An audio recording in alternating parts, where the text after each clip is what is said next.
Here then. Okay, I'm gonna go ahead and call the meeting to order this morning. And we're happy to have Mr. Stephen with us this morning with First Civic. So First up, well, good morning, everybody. Just want to report we're staying fairly full out of prison. As of today, we're at 1,387 offenders on grounds. We got 8 offenders out to court. We're looking at having Greg Lopez, congressman, come out in mid-August. We were informed by Department of Corrections recently, so I think he just wants to come out for a tour. You guys are familiar with him? Yes. You guys may have seen, we raised the starting pay for correctional officers to $24.49. Wow. So that just took effect on this last paycheck for them, and of course, the rest of the staff got a little boost as well. You know, in addition to their annual increases. The warden wanted me to mention, we haven't received anything for the contract yet, so we're still waiting for. And I have not seen anything on the contract either. Okay. So as soon as I do, I have certainly sent it on to him because I want to make sure that we have a good relationship on that. But unless it came today already, I haven't seen anything yet. That's what he figured, yeah, he mentioned that you guys get it, so. Yeah. And as soon as I do, I'll send it to him. And usually what I've done is send it and then also send him a text that just lets him know that it's there. So. Okay. So I think we mentioned we were doing the food trucks, maybe last month or maybe before, we were doing them a couple times a week. Still trying to get some other vendors, facility. Did a large steak meal on July 10th for all the staff. We got some sirloin steaks and did a cookout for them, so it turned out to be a good day. Go over some education numbers where we're at today. We've got 64 inmates put through our flaggers program. We did all those Red Rocks, industry recognized certificates, 346 offenders went through the OSHA, electronics and leadership classes. And then we've got 20 offenders complete our customer service class, 16 completed our computer information systems class. We have 8 offenders enrolled in business law through that state, so that's ongoing. We're at 16 in GED, should be a little higher. We've had some, software. We use Pearson View, software. We've got some issues with software, so we expect that to increase quite a bit in the next month or so. We're getting ready to start a new program. We may have mentioned it before, called it's Emerge, through Emerge, CDL program, so we're bringing CDL back if we've done in the past. And it'll be just preparation for CDL, so we won't actually do any driving or inspections, none of that, but we will be able to give them a certificate for prepping for the exam. And it's about all, staying busy. Sounds like. So are you doing any things with all the fairs around and stuff? With the fairs? Is there any involvement there that you're doing? Not this local fair, we're doing some, we got a job fair today, actually. Okay. So we're doing some recruiting there. I know Winston Lamar Days did some recruiting there, it's like 30 Settlers Day in line will be one of the next ones. Okay. Okay. And staffing, we're doing pretty good on. Yeah, we've got some in class right now, about 10 in class. We got another class starting on August 8th, so we hope to get at least 10 to 15 out of that. We're still working on interviews, but we're coming up on staffing. That's good to hear. We hired a few positions that have been hard to hire, was principal is one of them, so we just got a principal hired starting next month, so that was a good. I found a good candidate out of the Hunter, so he'll be coming on board. Awesome. What can we do to help you other than be watching for this contract? That's it. Okay. Appreciate you guys. You bet. That's all I got. You guys got anything else for me? I don't think so. Okay. So, All righty. Thank you. appreciate it. Thank you. Thanks. Thank you, Stephen. Have a great day. Thank you, you too. You bet. Take care. So, Chris, are you here just visiting or do you have anything you want to share? Madam Chair, no, I do not. Would you like to just introduce yourself to? our Sure, group? Madam Chair, Commissioners, my name is Christopher Olney, I work for Colorado Springs Utilities, Government Affairs Department. I'm just here to kind of get more involved with local community, kind of support activities. We're commissioned on a few items, setting up some visits with our CEO coming up in the Benton County Fair. We're all happy to do that, and I'm popping in at least once a month to say hi and see how things are going and just support in any way I can.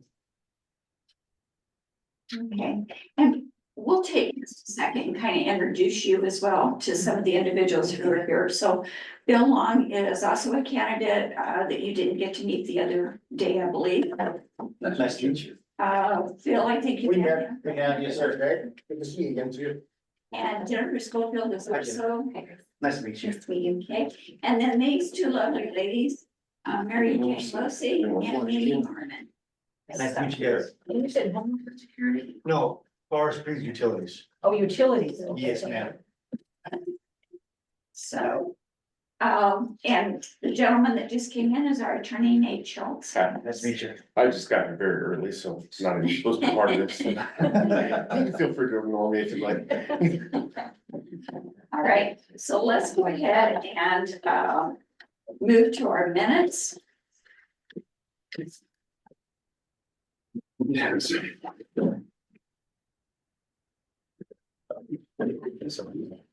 Jean, are we taking these just one by one? I think that would be best, since we've got so many of them. So let's just look at the June 20th.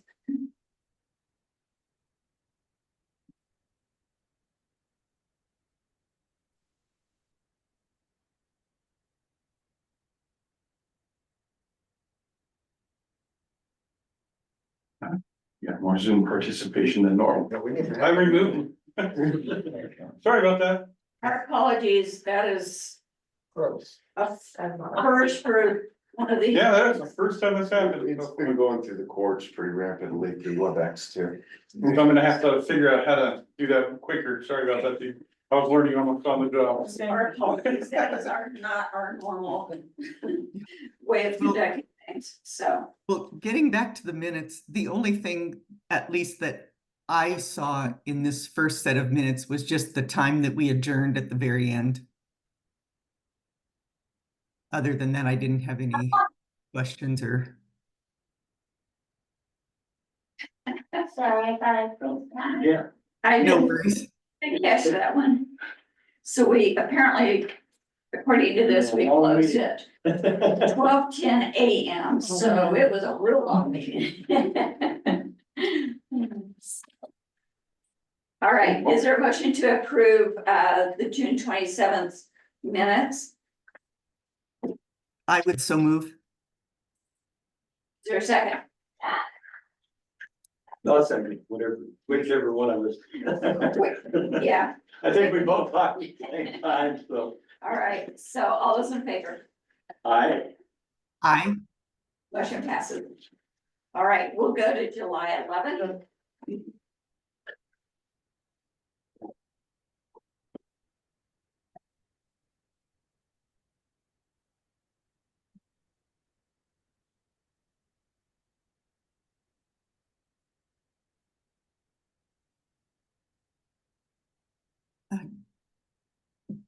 Madam Chair, I did have a few comments on this particular set of minutes, Okay, if I may.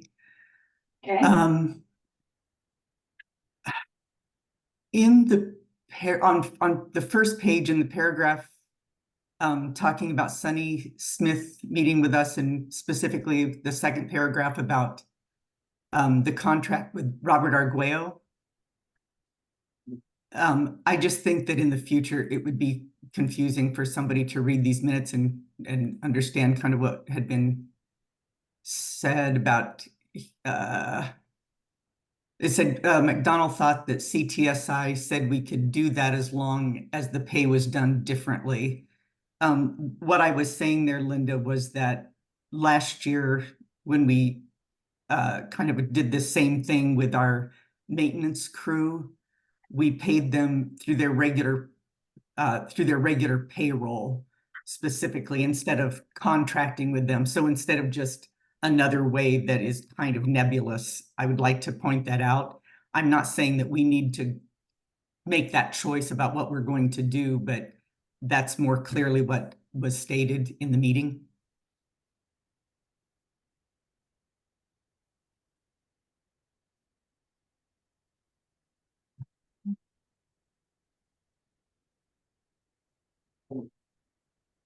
And then similarly, this is number 6 of the applicants when we were going through the applications for sales and use tax. The helping hands, we both talked about a building like the structure and the capacity building grant. So I think, to be clear, when you're quoting Alan's question there toward the end of that paragraph, it said Stump asked about building capacity. I think if you just flipped that around and said capacity building and what capacity building meant, that would just be more clear. Yes. And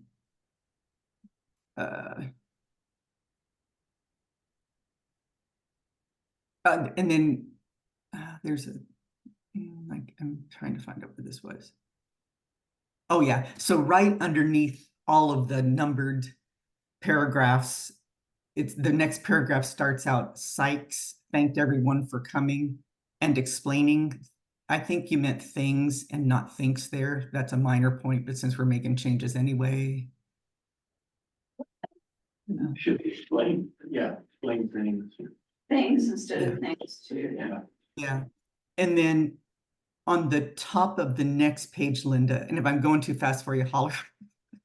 But, okay. Said, McDonald said, since we have $250,000 in the funds, that's not accurate, because what I said was there was $730,000 in the fund. So that's far more than $250,000. So if you could just make that change.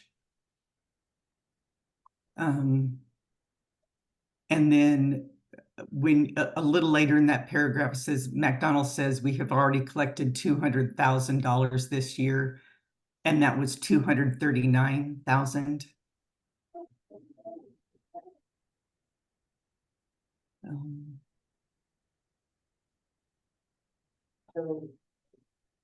And then when we're talking about the approvals, I'd like you to look at the Bent Prowers Cemetery District, and Alan, maybe you can speak to this.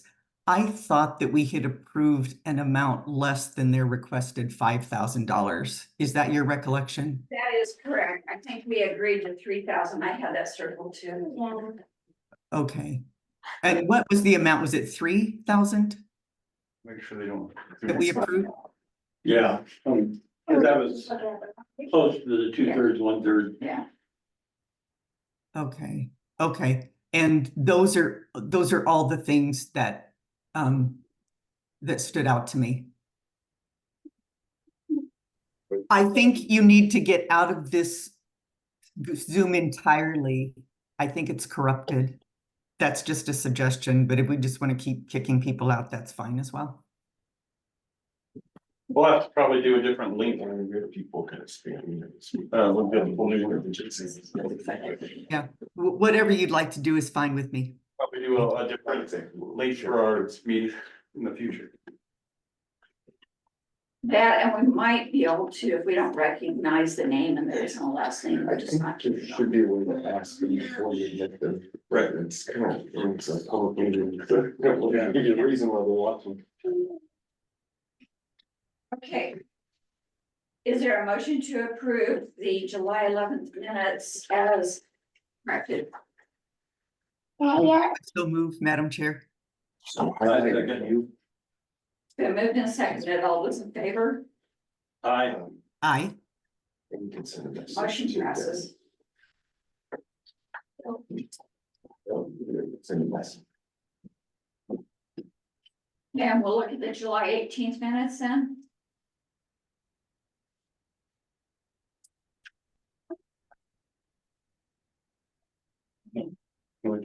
What's- Oh, so yeah, that's not a problem. What's that guy's name?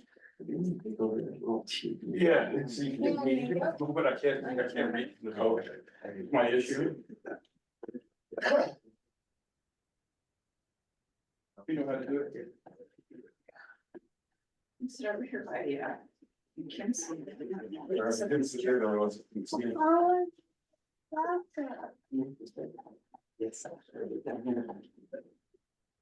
No, come right back over there. No. Spell that right, did I? No. Words to get smaller over here.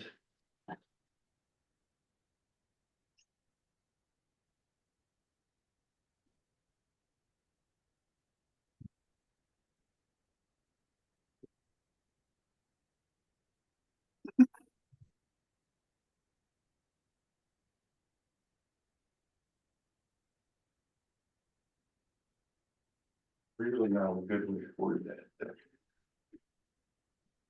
Wait, Thank you. everybody? Yeah, it's just the people who are waiting there. Oh, I don't think he might have left the waiting room while we were doing that. Yeah, we did. Oh, we can leave it there for the next time. Yeah. All right. Let me grab my notes. The 3 people we've got, 4 people we've got on there is fine. I think we'll just leave it the way it is. So yeah, you just leave it the waiting room and send that to the waiting room participants. Yeah, if anybody comes back, just pop it in the waiting. Oh, wait, yeah, we're having, we are having some issues. Good on some. Am I in there? Oh, yes, oh, there you go. All right, okay. Just in case somebody comes, it's ready.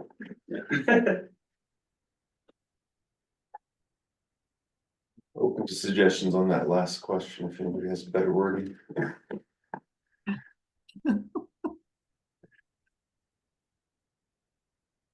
Okay, are there any additions or corrections? I have none in this particular set of minutes. Okay.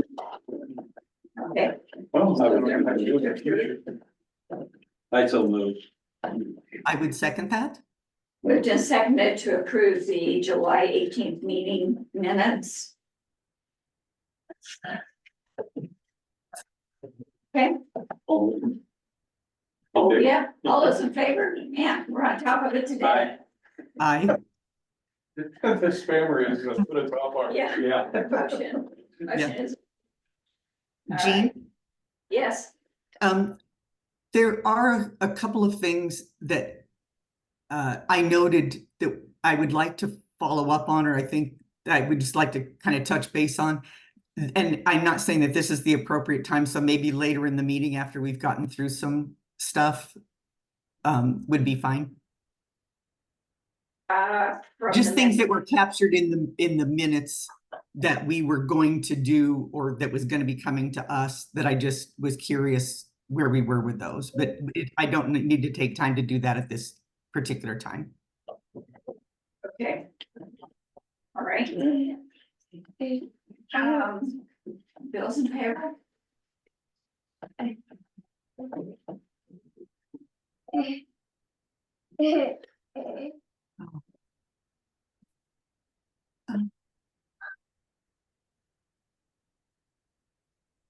I only had 2 questions, and one of them, I know that there was a time that we were paying late fees and finance charges with respect to our Visa card because we were kind of coming out of just some of the turnover. I was just curious why that has occurred again on 2 separate visas on this bill. They're right on the top of the front page.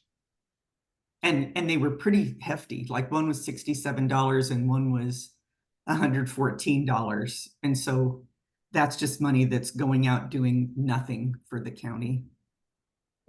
Hey, Tiffany, since you're on, can you help us understand on the 2 visas, late payments that came through the commissioner part? Oh, that's right again. Yeah.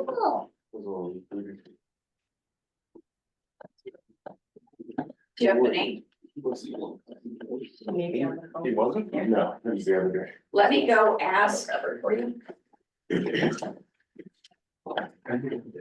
So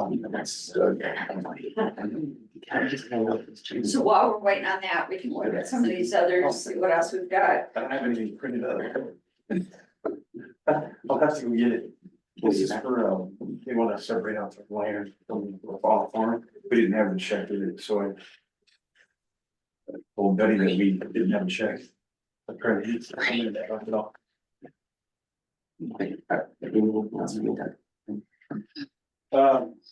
I'm not sure. I mean, probably not. I can tell them what it's all about once we get to that point. Thank you very much. You're fine, they're not hurting anything. Yeah, to the steps that are the guys. Has he said anything? No. Did I admit it? No. I'm pretty sure I kicked Brian out. Oh, before, he might, but yeah, was- you're right. He was the one that was doing it first, and then that other guy that came in was second. I mean, there was two different names for the same person. Just keep boarding the house, everything, and you guys keep going. You sure? Okay. There you go. I'll be able to do that. Peter.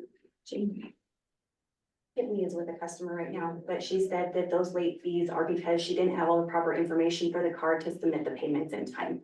And Sean knew about it. She said that it was something miscommunication or something and so. But they think they have it resolved now. Okay. Thank you.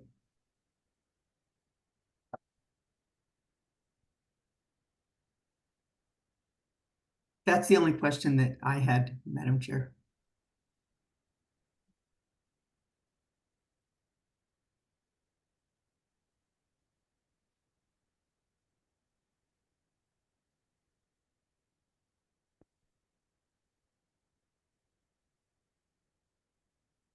Believe it or not, I did look at this last night, and I'm trying to remember what all these.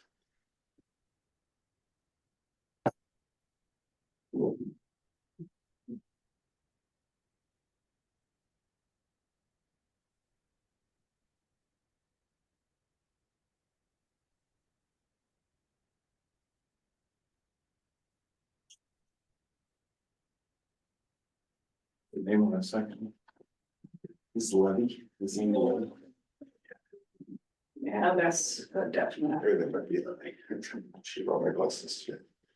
Yeah, even with my glasses, I'm having a little trouble with it. There's a glare right in that spot, so I had a real hard time reading. Yeah, if you guys want to move forward, I can take care of the Zoom. Pivot it just a little bit, maybe it'd help. Oh, my there. Yeah, I can push it back, I guess, you know, whatever. But yeah, I've been having a hard time reading it because there's glare right on the screen, just in the right part for me. I should have just overestimated.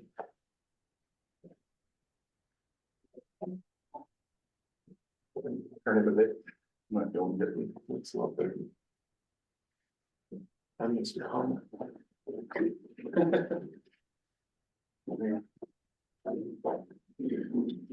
Oh, wow, now I can read it. Good morning. I apologize for this inconvenience. You're having some issues with this. Yeah.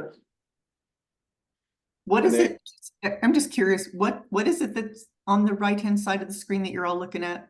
It's the messenger. I'm sending messages to people in the waiting room to find out why they're coming in to make sure they're real people. Thank you. So I don't think they are.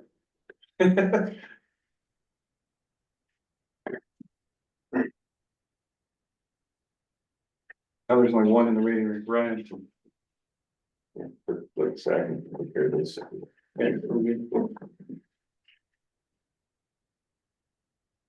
Oh, that's the bills. Yeah.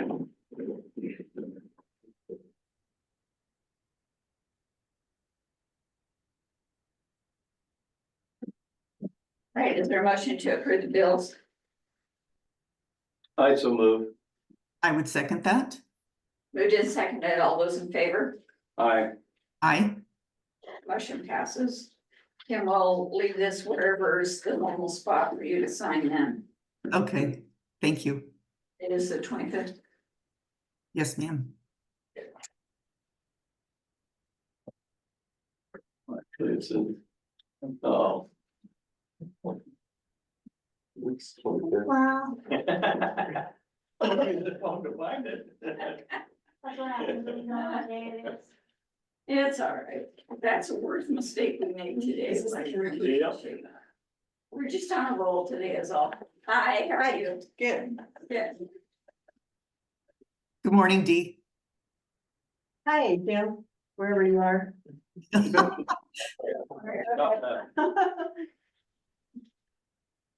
right, so Dee, we'll let you go ahead and come out front and kind of give us a little of your information. Okay, great. I brought some handouts, just, to let you know, because there's some extra stuff in there, I didn't want to take a whole bunch of time. I have one more, who would like to copy?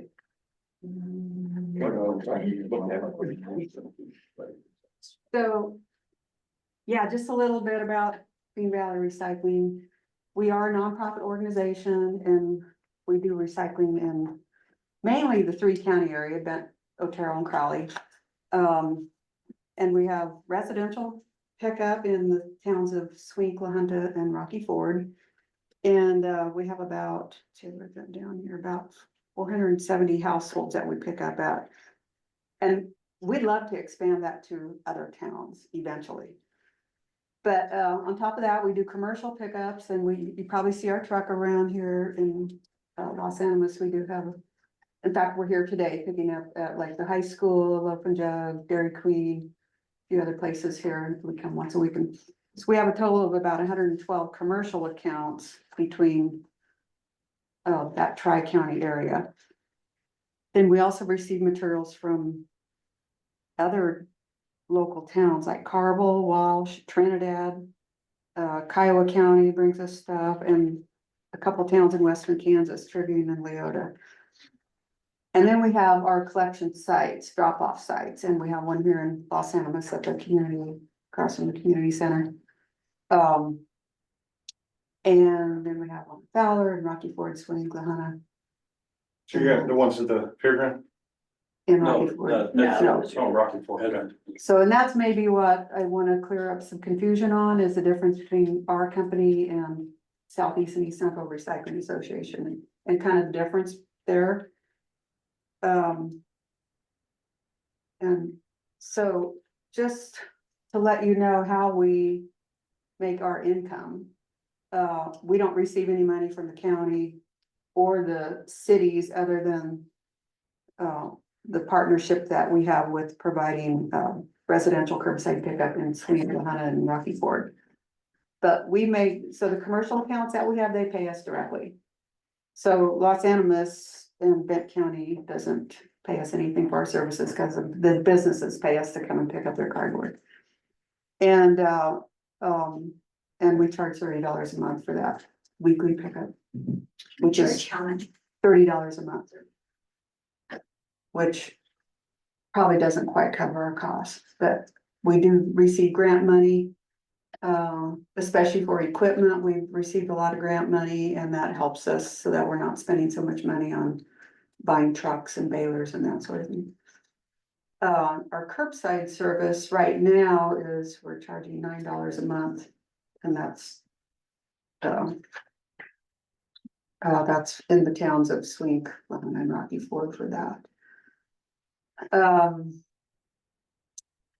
So before I move on, I just want to ask you if you have any questions about that. So you mentioned the curbside. How often do you pick up curbside? Every other week. Every Other week.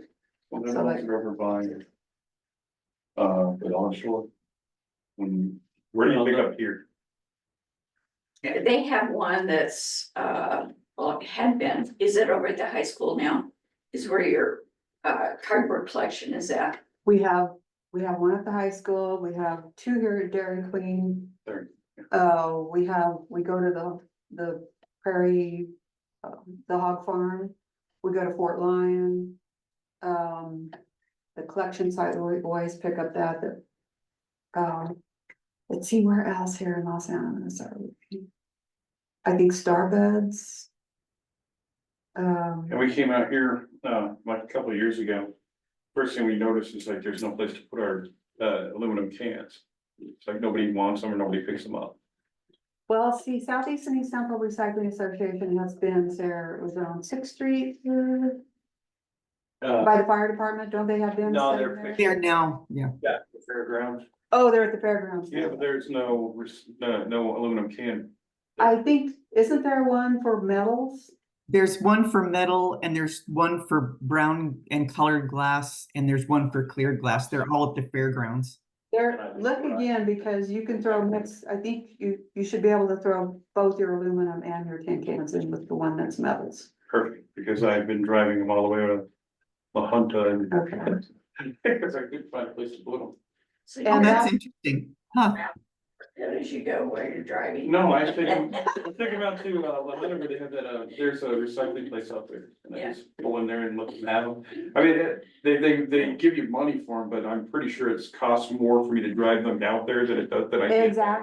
Exactly. So if you do that, throw them in with the metals, those at the fairgrounds that you have said now, that belongs to Southeast and East Central, and they're located right here in Los Angeles. So they have a magnet that pulls up the steel, so that separates the aluminum from the steel. Because I swear, I've looked like a million times and not seen Really? it, so they probably moved it there later and then I just assumed. You know, well, we would love to have your aluminum if you wanna drop it off there. I'll put it. So the Los Angeles collection site is open the first and third Saturday mornings right here in Los Angeles, and they're very happy to take your aluminum. And they're open 9 to noon. And the Frostos have been taking care of that. Sarah Frosto especially has been there. And a And lot of where's that times site at now? it's there in that parking lot across from the community center. It's owned by the high school, I believe. Yeah. That 3-car garage. Right behind my house. So you just come down there and then we can just drop it by on the first and third Saturday. Okay. They're open 9 to noon, and they'll also take plastic containers. Now, we charge a little bit for plastic, so that's another way that we can survive as a recycling company is, like a bag of plastics is $3 for, because that helps to cover the cost of our sorting, our transportation. Everybody know Brandon Miller? Go ahead, I'm just. Yeah, it's okay.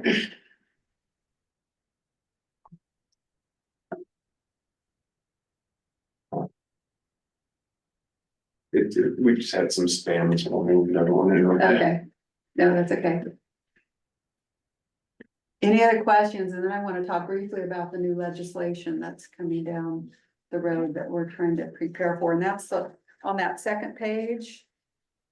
So if you want to look at our tonnage, I also included that in the handout, but I don't want to go over that. I don't want to waste your time on that, but producer responsibility legislation, that's in the process of being developed, and it should be hopefully fully implemented in 2026, January 2026. And what producer responsibility is, it's holding the producers responsible for the cost of recycling all those containers that we buy from them. So all the water bottles, all the tin cans, all the aluminum cans, cardboard, paper, all that packaging that's easily recyclable material, but it does cost. It costs money to recycle things. It's cheaper than landfilling stuff. Landfilling is way more expensive, and it doesn't create as many jobs, and it produces pollution. So that's why the state of Colorado is really pushing recycling right now to try to make more of a circular economy, so we don't just throw things in the landfill. Landfills are getting more and more expensive too. So as part of this producer responsibility legislation, it's holding the producers, they're gonna have to pay a fee into a pot of money, and there's a organization that they've hired to run this whole program. So so here's the two things about it. It's gonna be free for everybody in the whole state of Colorado, including all rural areas. Everybody in the state of Colorado should have recycling for free now. The other point is that it should be as convenient as your trash service. So if you have trash service, a lot of people in the country have trash service right at their door. I do out of our farm there west of Rocky Ford. We pay Sugar City to come out. So if you are able to have trash service, you should be able to have recycling service too. And they will cover the cost of that. So it can happen in any number of ways, and I encourage you to go to that website that is at the bottom of that. Oh, I'm sorry. And you can read more about it. But we, as Clean Valley Recycling, we're trying to be prepared for this, and we don't want just the cities to have free access to recycling. We want it to be available to all of us as well. And in order to do that, I mean, right now, like maybe 15% of people recycle. And even statewide, it's only like 16% of people statewide in the whole state of Colorado. That's a really low number. Nationwide, it's more like 32 to 35%. So we're way behind. So that's why they're making this legislation, is to try to get us up to at least the national level. And their goal is 50% recycling rate by 2030, I think. What it says. So the way that can affect is Los Animas is you can hire somebody to provide curbside recycling to all your residents. And then that organization, called a PRO, Producer Responsibility Organization, will reimburse you the cost of the recycling. Questions? You said Los Angeles, that just in the city of Los Angeles. So shouldn't that be a city council issue rather than a county? It could be, Cause I live out in the country and these other people do too, so. it could be a county issue. It could be, I mean, you should be able to have that curbside service even in the county. It could be a municipal issue too. Yeah, Dee, this is Kim.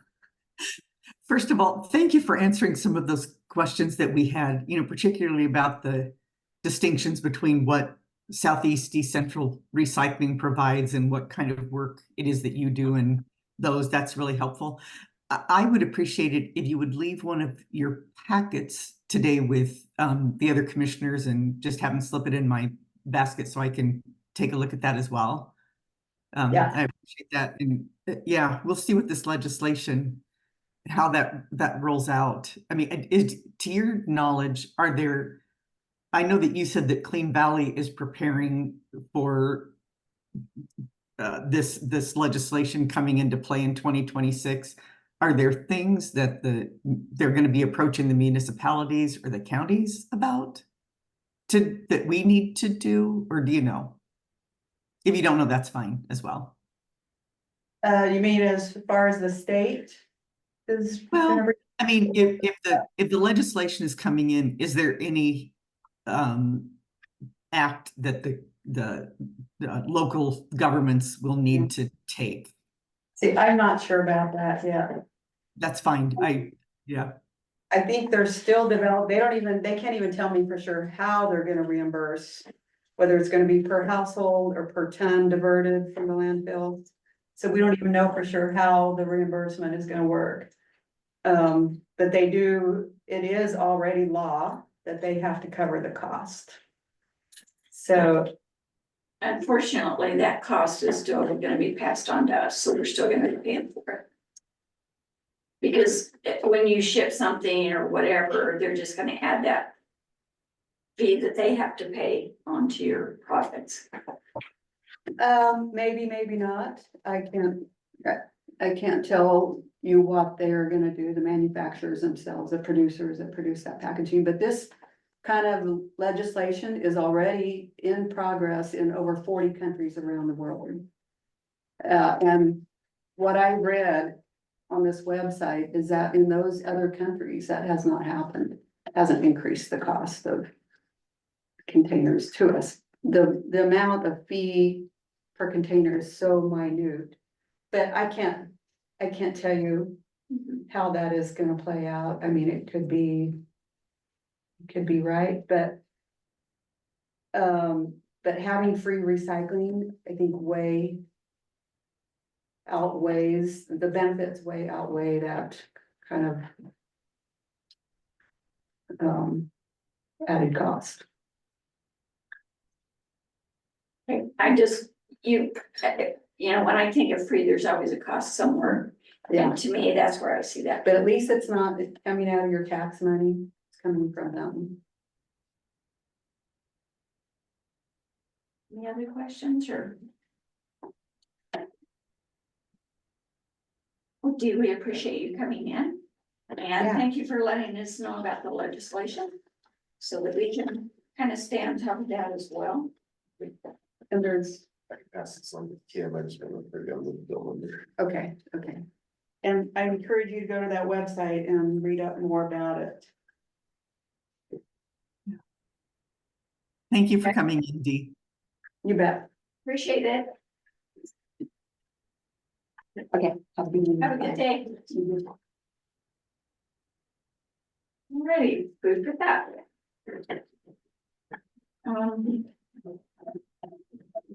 Okay, we'll move on to action items with Eastern Colorado recycling. And I'm gonna let Alan take this one. I'll spend. The Southeast East Central Recycling, for those that may not know, covers a good area in Colorado from La Veta to Burlington, Trinidad or Los Animas County and Walsenburg are in on it. There's approximately 40 different entities. There's several that are in Kansas, particularly or mainly in that first tier on the Kansas-Colorado border. And they are funded by a per capita fee in each participating entity.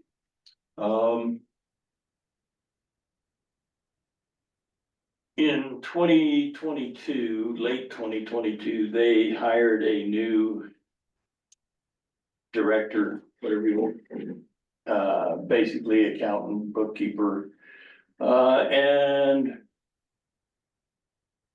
let's just say that she was not very good at her job, and since we only meet quarterly, she only had to come up with like 4 excuses in the time that she was working for us. Currently, Southeast East Central is about $64,000 to the negative. And they are requesting that the counties donate $5,000 to $10,000 as a one-time deal so that they can boost their reserves, get some of the debts that have come up taken care of. We currently have, I believe, 4 employees. We kind of changed the job descriptions between the bookkeeper, accountant, and the facility director.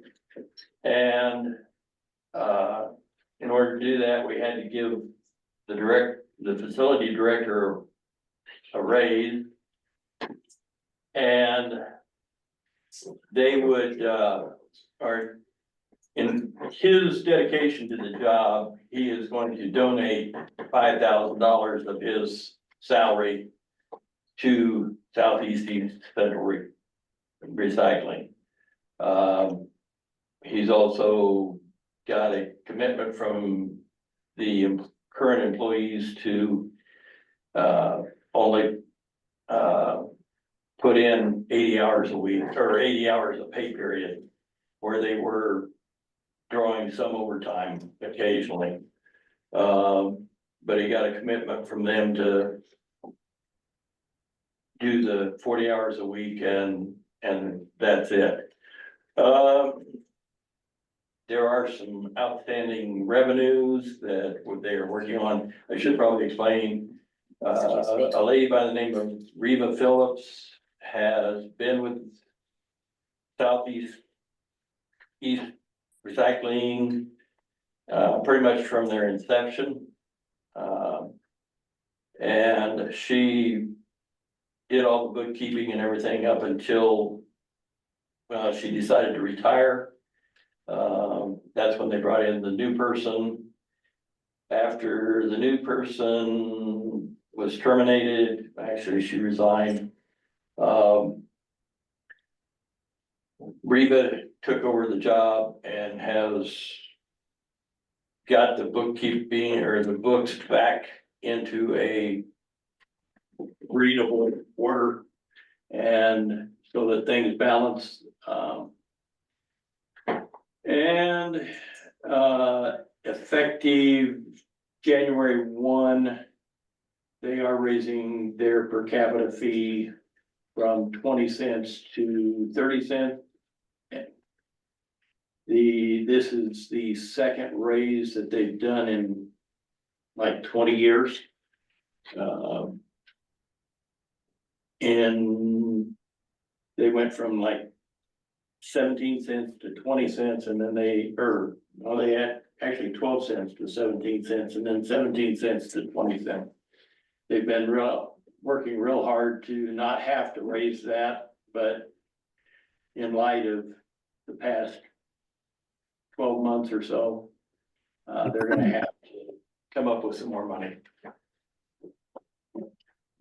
And like I said, they are requesting that each entity actually relying mainly on the counties to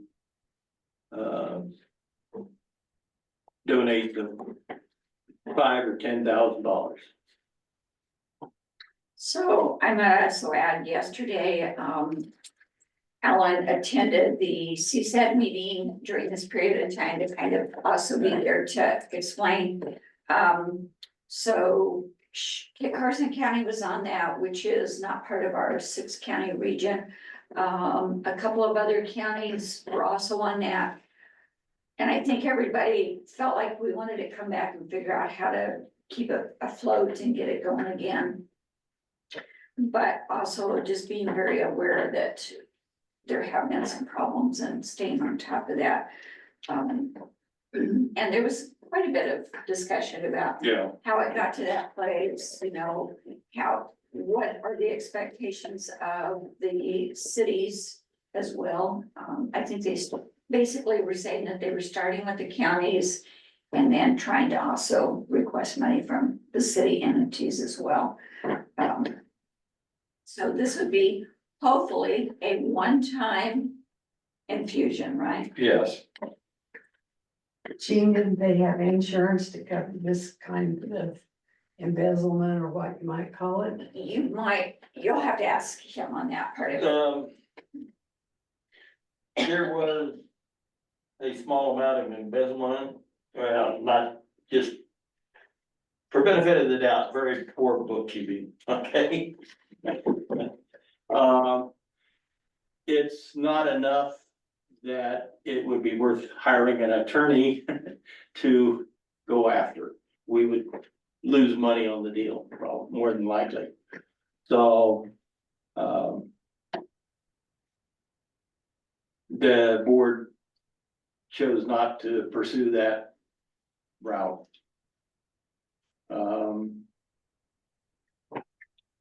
If anybody's interested, I do have the last 3 meetings worth of financial reports that has a schedule of all the different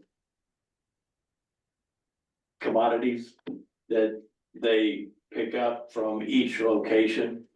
And their the minutes and what have you. So anybody welcome to see those. I should probably mention that the 30 cents per capita is actually per month.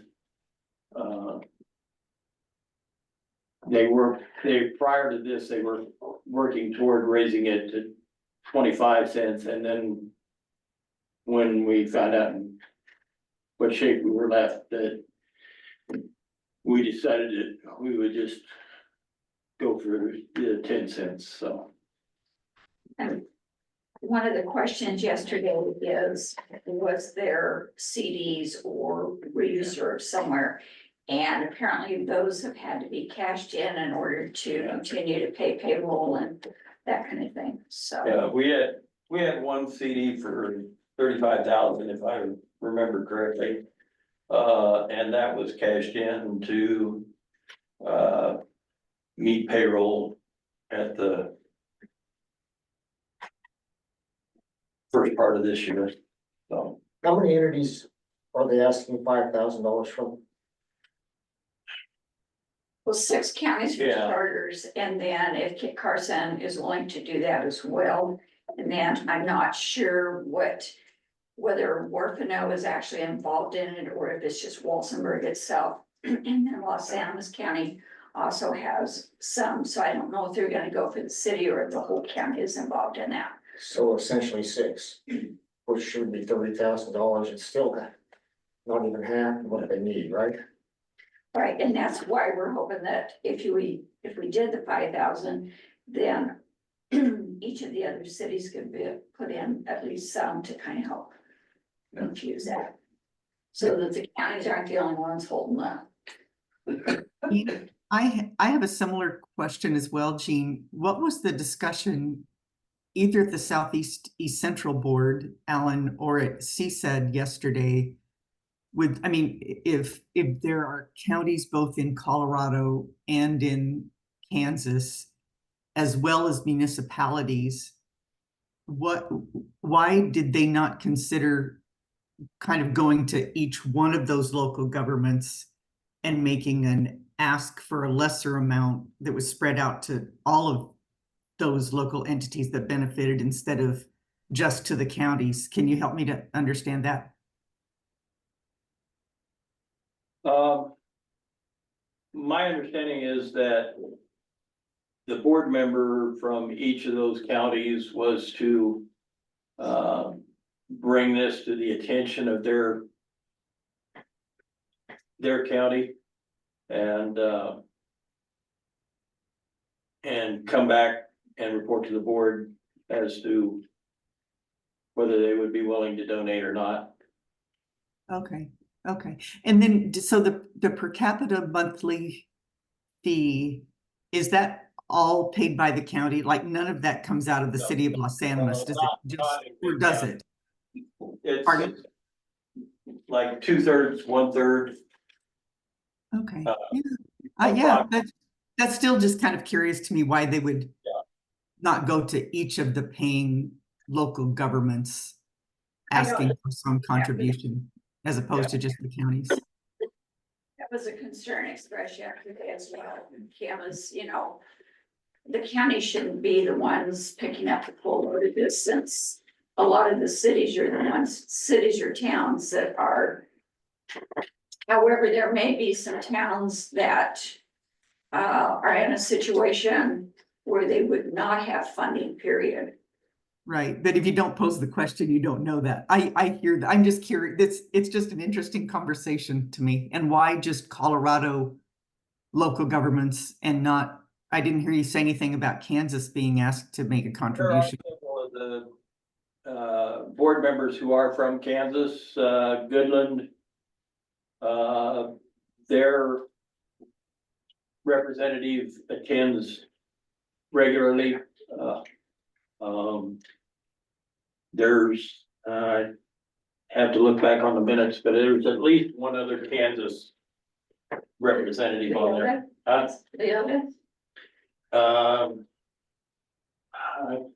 I'm not sure, I'd have to look, but Bill's got a question. So will the county go to the city, Alan, and request help with this, or do they take contacting the cities? I guess I'm just curious. Because the city, I think you're right. You said 1/3, 2/3. I think the city generates about 2/3 of the trash or more that's hauled Yeah. to to the landfill, and of course, if we don't have recycling, the landfill expenses go up, but I guess I'm just curious, is there a process to contact the city? I think that's probably been left up to the board members. Oh. Because like, La Vida, their board member is actually the chairman. And, the other board members that attend on a regular basis were, Reva Phillips, and, representative from city of Lahana, and then, Broward County Commissioner Andrade. Those were the main ones that I can remember, but I can go look on the minutes and they've got it listed. And there were some that attend via Zoom, so. And we don't have a big screen down there, so it's hard to tell for sure who all until you get the minutes. So it might be worth talking to Reba and saying, how about proposing 2,500 to each of those municipalities? And then that relieves the load off of us too, because if you're looking at, let's say 30 of the 40 can pay 2,500, you're coming out better in the long run anyway. Instead of 6 counties trying to bear the load. but it's been pretty much left up to the, in the case of where a county commissioner is the board member, then it's kind of left up to the county to how they and how much they want to contribute. So the 5,000 to 10,000 was just thrown out there. So. Yeah, and Alan, that was Yes. gonna be one of my questions. I told you I had some follow-up items on some of the minutes that we approved today. That was one of them, because we talked about this at one of our previous meetings. Do you have a recommendation to this board at this time with respect to what we should do, or what is your thought there?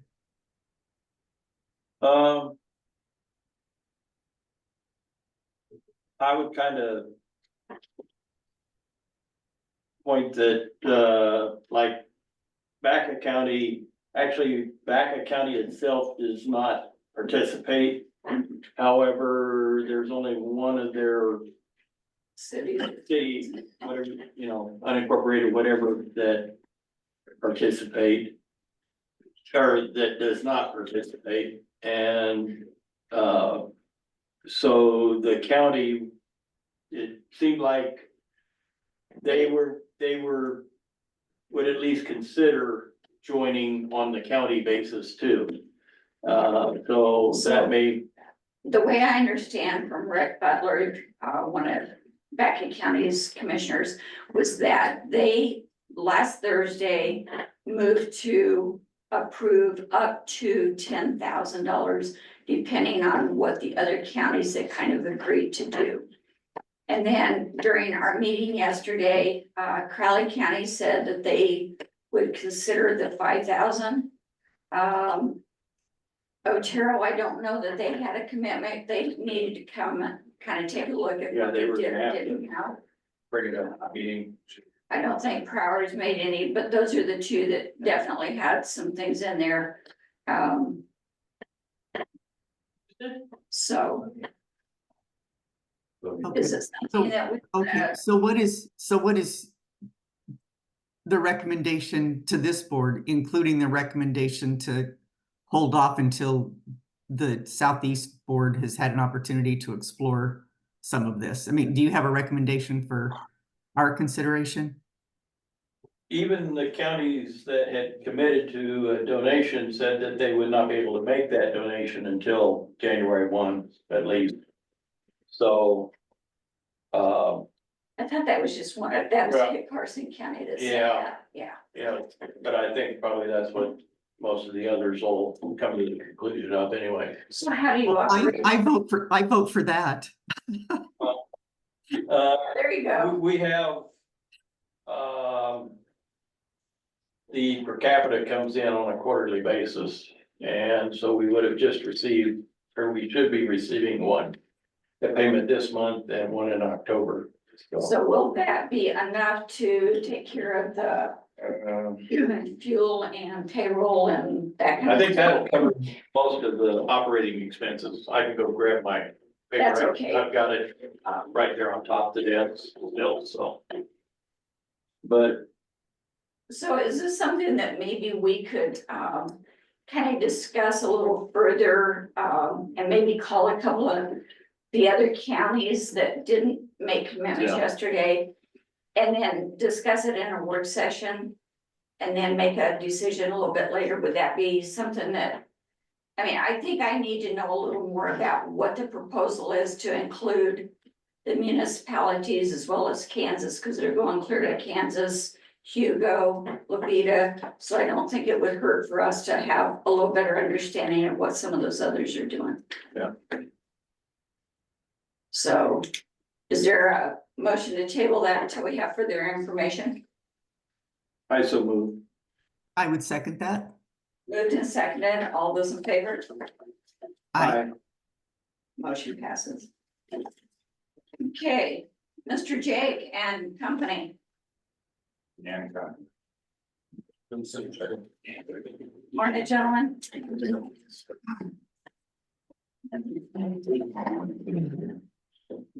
We're having some fun with spam today, so.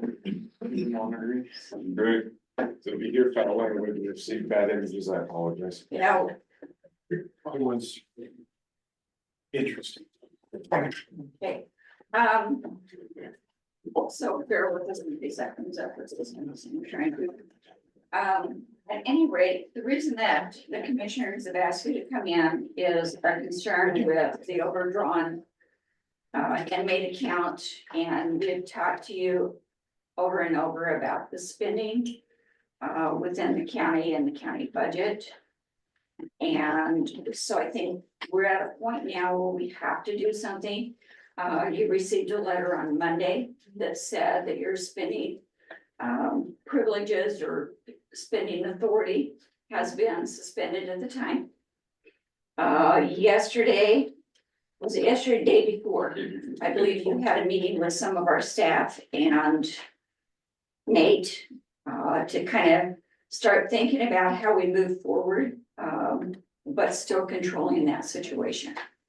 So, do you want to give us any ideas? I think one of my concerns is, first and foremost, is an inmate account that is overdrawn.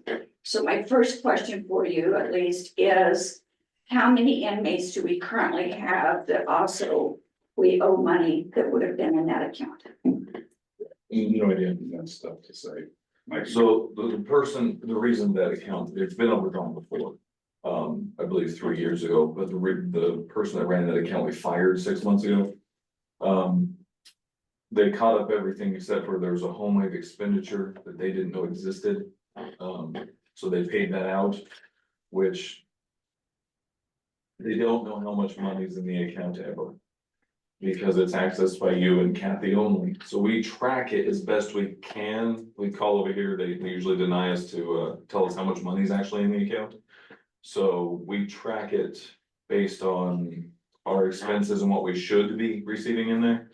So if there's money that doesn't go in there, we lose track. So it's I mean, the reason that Kathy gets the statements, and I'm on that account, but I don't regularly check it. Kathy does that. However, she has, I mean, she gets the bank statement. So is that something that you need, is a copy of that bank We statement? already worked that with him, but yes, that would help if we had how much was in it. That would greatly help us with knowing how much to spend out of it. With Home Wave, they broke, I believe, 36 iPads over the course of a year, and we had to repay for those through Home Wave. So we are still working on paying off Home Wave. Is that why the Home Wave payments are in there? Yes. So we're paying off iPad or Orion, whatever. from 2 years ago, yes. I guess I was never aware, maybe I just don't remember, but that we had those iPads broken. Was that brought to us? Yes. I believe it was 2 years ago. I don't recall that. Kim, do you? Could you repeat that, please? So he just told us that, there's some home weight payments in there, and it's because about 2 years ago, 36 iPads were broken, That's an estimate. give or take. Anyway, I don't recall him coming in and letting us know that, do you? You know, not off the top of my head. I'm not saying it didn't occur, but I don't recall that specifically. But Jake, are you indicating that it was the payments to HomeWave that have put the account into an overdrawn state? Is that what you're saying? That is one of the many reasons. Okay, thank you. Yeah, I can look back on notes and see, so I don't know particularly about that. You probably did address that issue at the time. But yeah, the bigger concern is that more expenditures, far more expenditures were made out of this account than monies that were available, and some of those monies were the property of the men and women who have been held in the Bent County Jail over however much time. It's highly concerning. Yeah, so 2 weeks ago, I found out the account was overdrawn. It was ran by the jail forever, meaning jail lieutenant, jail sergeants. We got rid of our primary jail sergeant. That's when this apparently started, but nobody notified us. I did turn the account over to Stephanie, 2 weeks ago-ish, a little under 2 weeks ago. And she's been trying to reconcile it. Is $900 overdrawn? Usually it has about $5,000 in it, is what we hold for inmates. The commissary, that they'll be able to make that fairly quickly. Stephanie has a plan moving forward, which we did discuss with the county administrator. Because we do buy things out of there. That's a lot of our money. Because we made a lot of money last year on Chew, almost, I believe Stephanie gave me the number of 68% of that went towards jail construction. The remodel of the jail. Excuse me? Why would you do that? To get the construction done. It was done when Ray was doing the construction. But how is that money how is that expenditure appropriate expenditure from the inmate account? Help me understand. So the inmate account is for safety and security of the inmates. So to secure the inmates, we did part of the ceiling contract out of it. And this is what I'm talking in August of last year. When we were denied money to fix the jail, we fixed it ourselves. So what you're saying is that when you came to the commissioners for spending authority to do capital costs on the jail through the general fund, you decide to circumvent what the commissioners had discussed with you and pay for a capital expenditure out of the inmate account. Is that correct? Am I understanding that correctly? My guess. Okay. So you're saying semi-yes, so can you explain to me how you see it as only semi-yes? So the expenses, yes, I did ask the commissioners if we can, it was on the ceiling remodel to get part of that done. We came and asked the commissioners first. Y'all said, well, we'll have to wait. And I'm having inmates go out the ceiling, so we paid to have it fixed. Jake, at no point, after you had your first escape, at no point did the commissioners say, we're not paying this. In fact, I remember No, you said like, wait.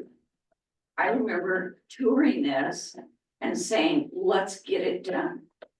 Do you remember when y'all toured it? Right after when you were asking about that was after your first escape. Yes, but how long after did y'all do this? Just a few days, couple days. It was a week and 4 days. No, Yes. And then I came to the county commissioners and you can go back and look at every expenditure on there, you have access, is all of the money where it went, a lot of it was to fix the jail. And it was during August, and you guys did not make a decision on fixing the jail until December. No, Yeah. You fixed one pod, even though I told you there was multiple problems and we had a second escape, and that's when it actually got authorized to fix the jail. it was still being worked on. Depot was still being worked on. Just You had Depot, yours. yes. It was not the only problem of the facility. Well, maybe so, but a little at a time was what we had in mind, not in a complete overhaul, because that's what Jake wanted. No, for the security of the inmates, once they knew there was sheetrock ceilings in the building, that all the inmates knew that. So if we just leave the sheetrock ceilings like you all suggested, my inmates weren't secured. And y'all wouldn't make a decision. And you, you're gonna say, hey, yeah, we make decisions, you don't, you make decisions 6 months down the road. When inmates leaving the jail, that was a dramatic, like, that needed done today, that didn't need done 6 months later. Sheriff Six, Yes, Kim. I hear what you're saying. There was no time that the commissioners were not concerned about this huge issue, and it was a huge issue. There was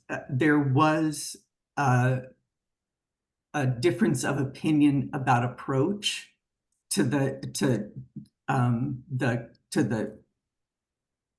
project, and to your point, it was an immediate and a highly important project.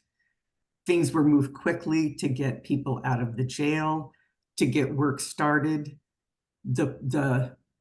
A lot of the breakdown, at least in my opinion, was the push on the part of the sheriff's department, the sheriff's office, to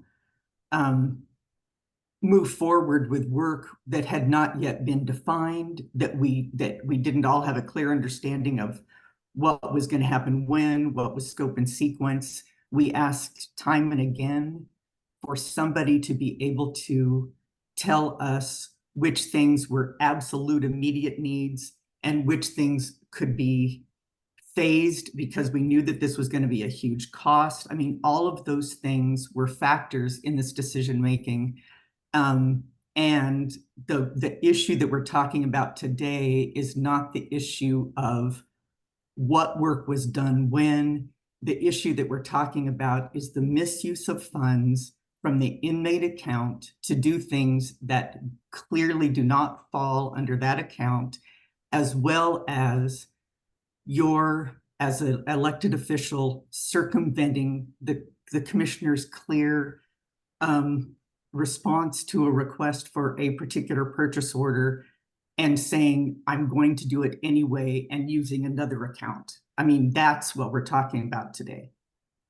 Okay, so misuse is the word used, and the use for that account is safety and security of the inmates. Everything used in there was for safety or security of the inmates, so it's not a misuse of any funds. Thank you. It was clearly not authorized as an expenditure by the Board of County Commissioners, and I really would need to look into further. We have other issues as well that came out of your discussion with our staff on Tuesday. My opinion is that your office loosely defines what is beneficial to the inmate in a lot of these expenditures, including this one, because it went around, it went around our backs when we had clearly not authorized the expenditure. In a way, yes. We're talking, this was after the first escape. When we spent most of the money on repairs, we still spend repairs out of there. Like when our air conditioners were denied, we still, for the next set of commissioners to come in and have 18 broken air conditioners on top of my building, we fixed one. Jake, if I remember right, this whole discussion as far as air conditioning, first of all, we did pay for the air conditioner that was replaced. However, the last I heard, the others were still being. The purchase order was denied to fix them. No, it wasn't. Yes, it was. We paid for it out of the inmate account to fix the air conditioners, attempt to fix. So when they Who come did you in, pay for that? the air conditioner guy, Parker Mechanical. More.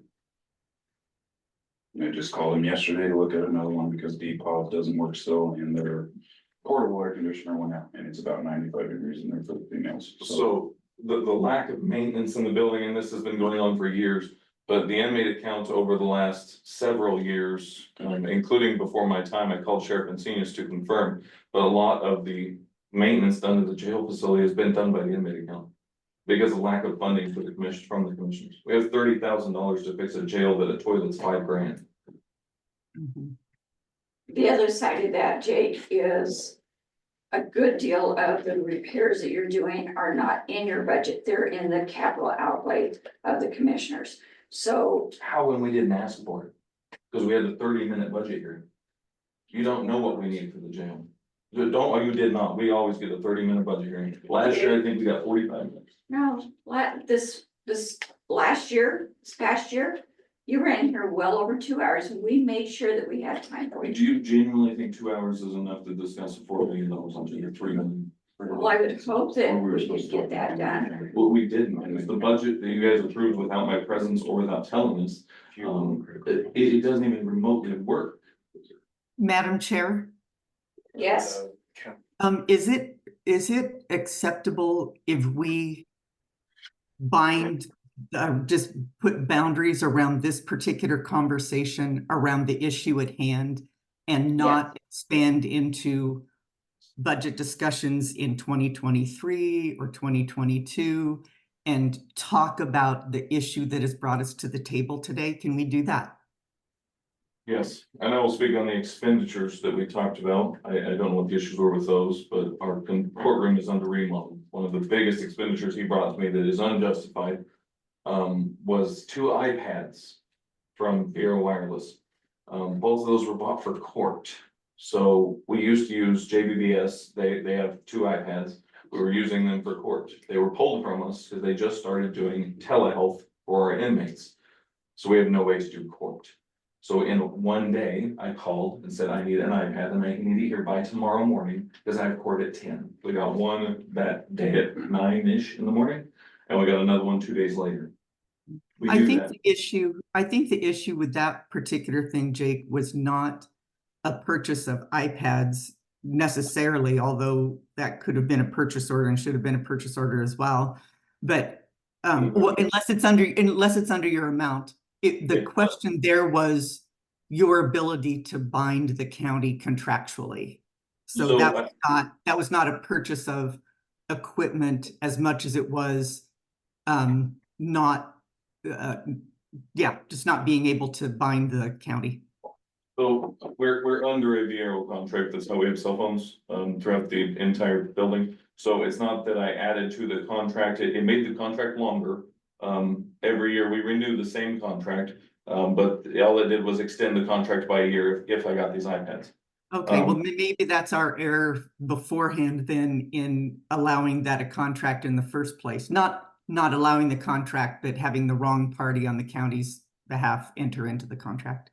Thank you for the clarification. I appreciate it.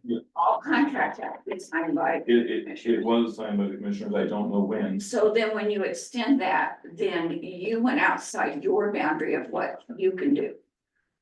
I needed an iPad by 10 a.m. where it gets sanctioned by the court for not having inmates there.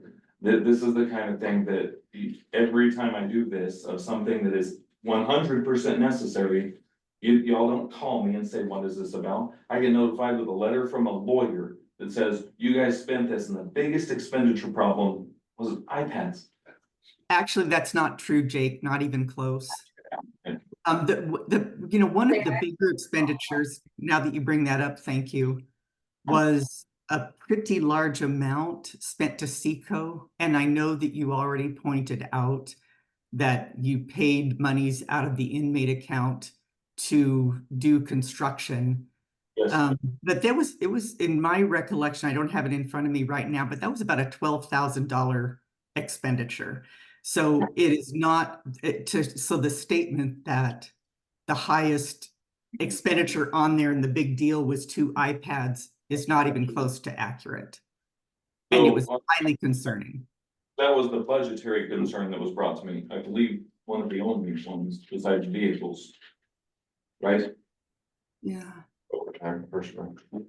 Oh, personally, yes. So overtime in the jail. I'm gonna go there before I hit on the inmate account again. So jail overtime, we're gonna have it until we get constant access to how many hours they work.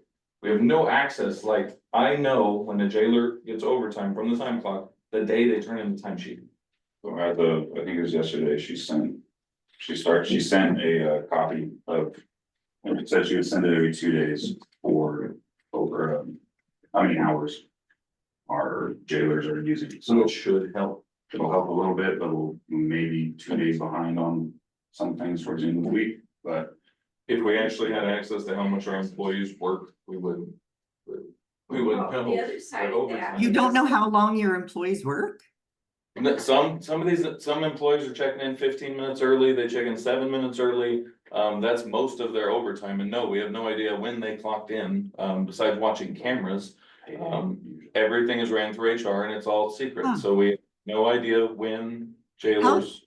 How did businesses keep track of this stuff before there were time clocks? Certainly there were ways to find out when somebody came to work and left Yes. work and what hours they were putting in. I'm really having a hard time understanding that is the fault of the method that we use to track those things for payroll purposes. Not the method, it's that we don't have access to it. We can't even. Oh. So if we don't know when they're working, like they actually, what time they clocked in, if they didn't clock out for a lunch, we have no idea until their time sheet comes 2 weeks later. Okay, well, this sounds like something that we can fairly easily work with the sheriff's office on to rectify so that you can have that information, I would think.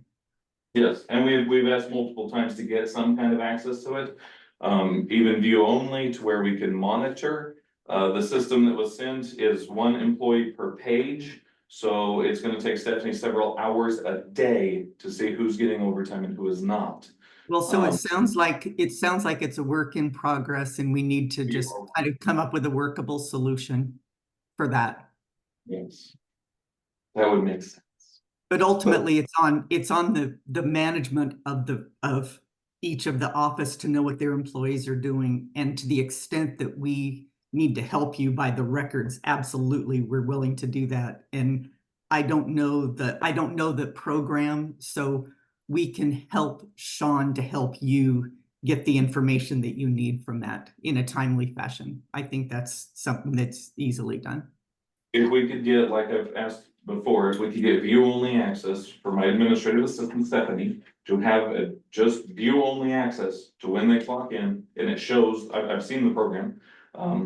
I know you can have more than 1 user. Every program has more than 1 user, and it more than likely has view only.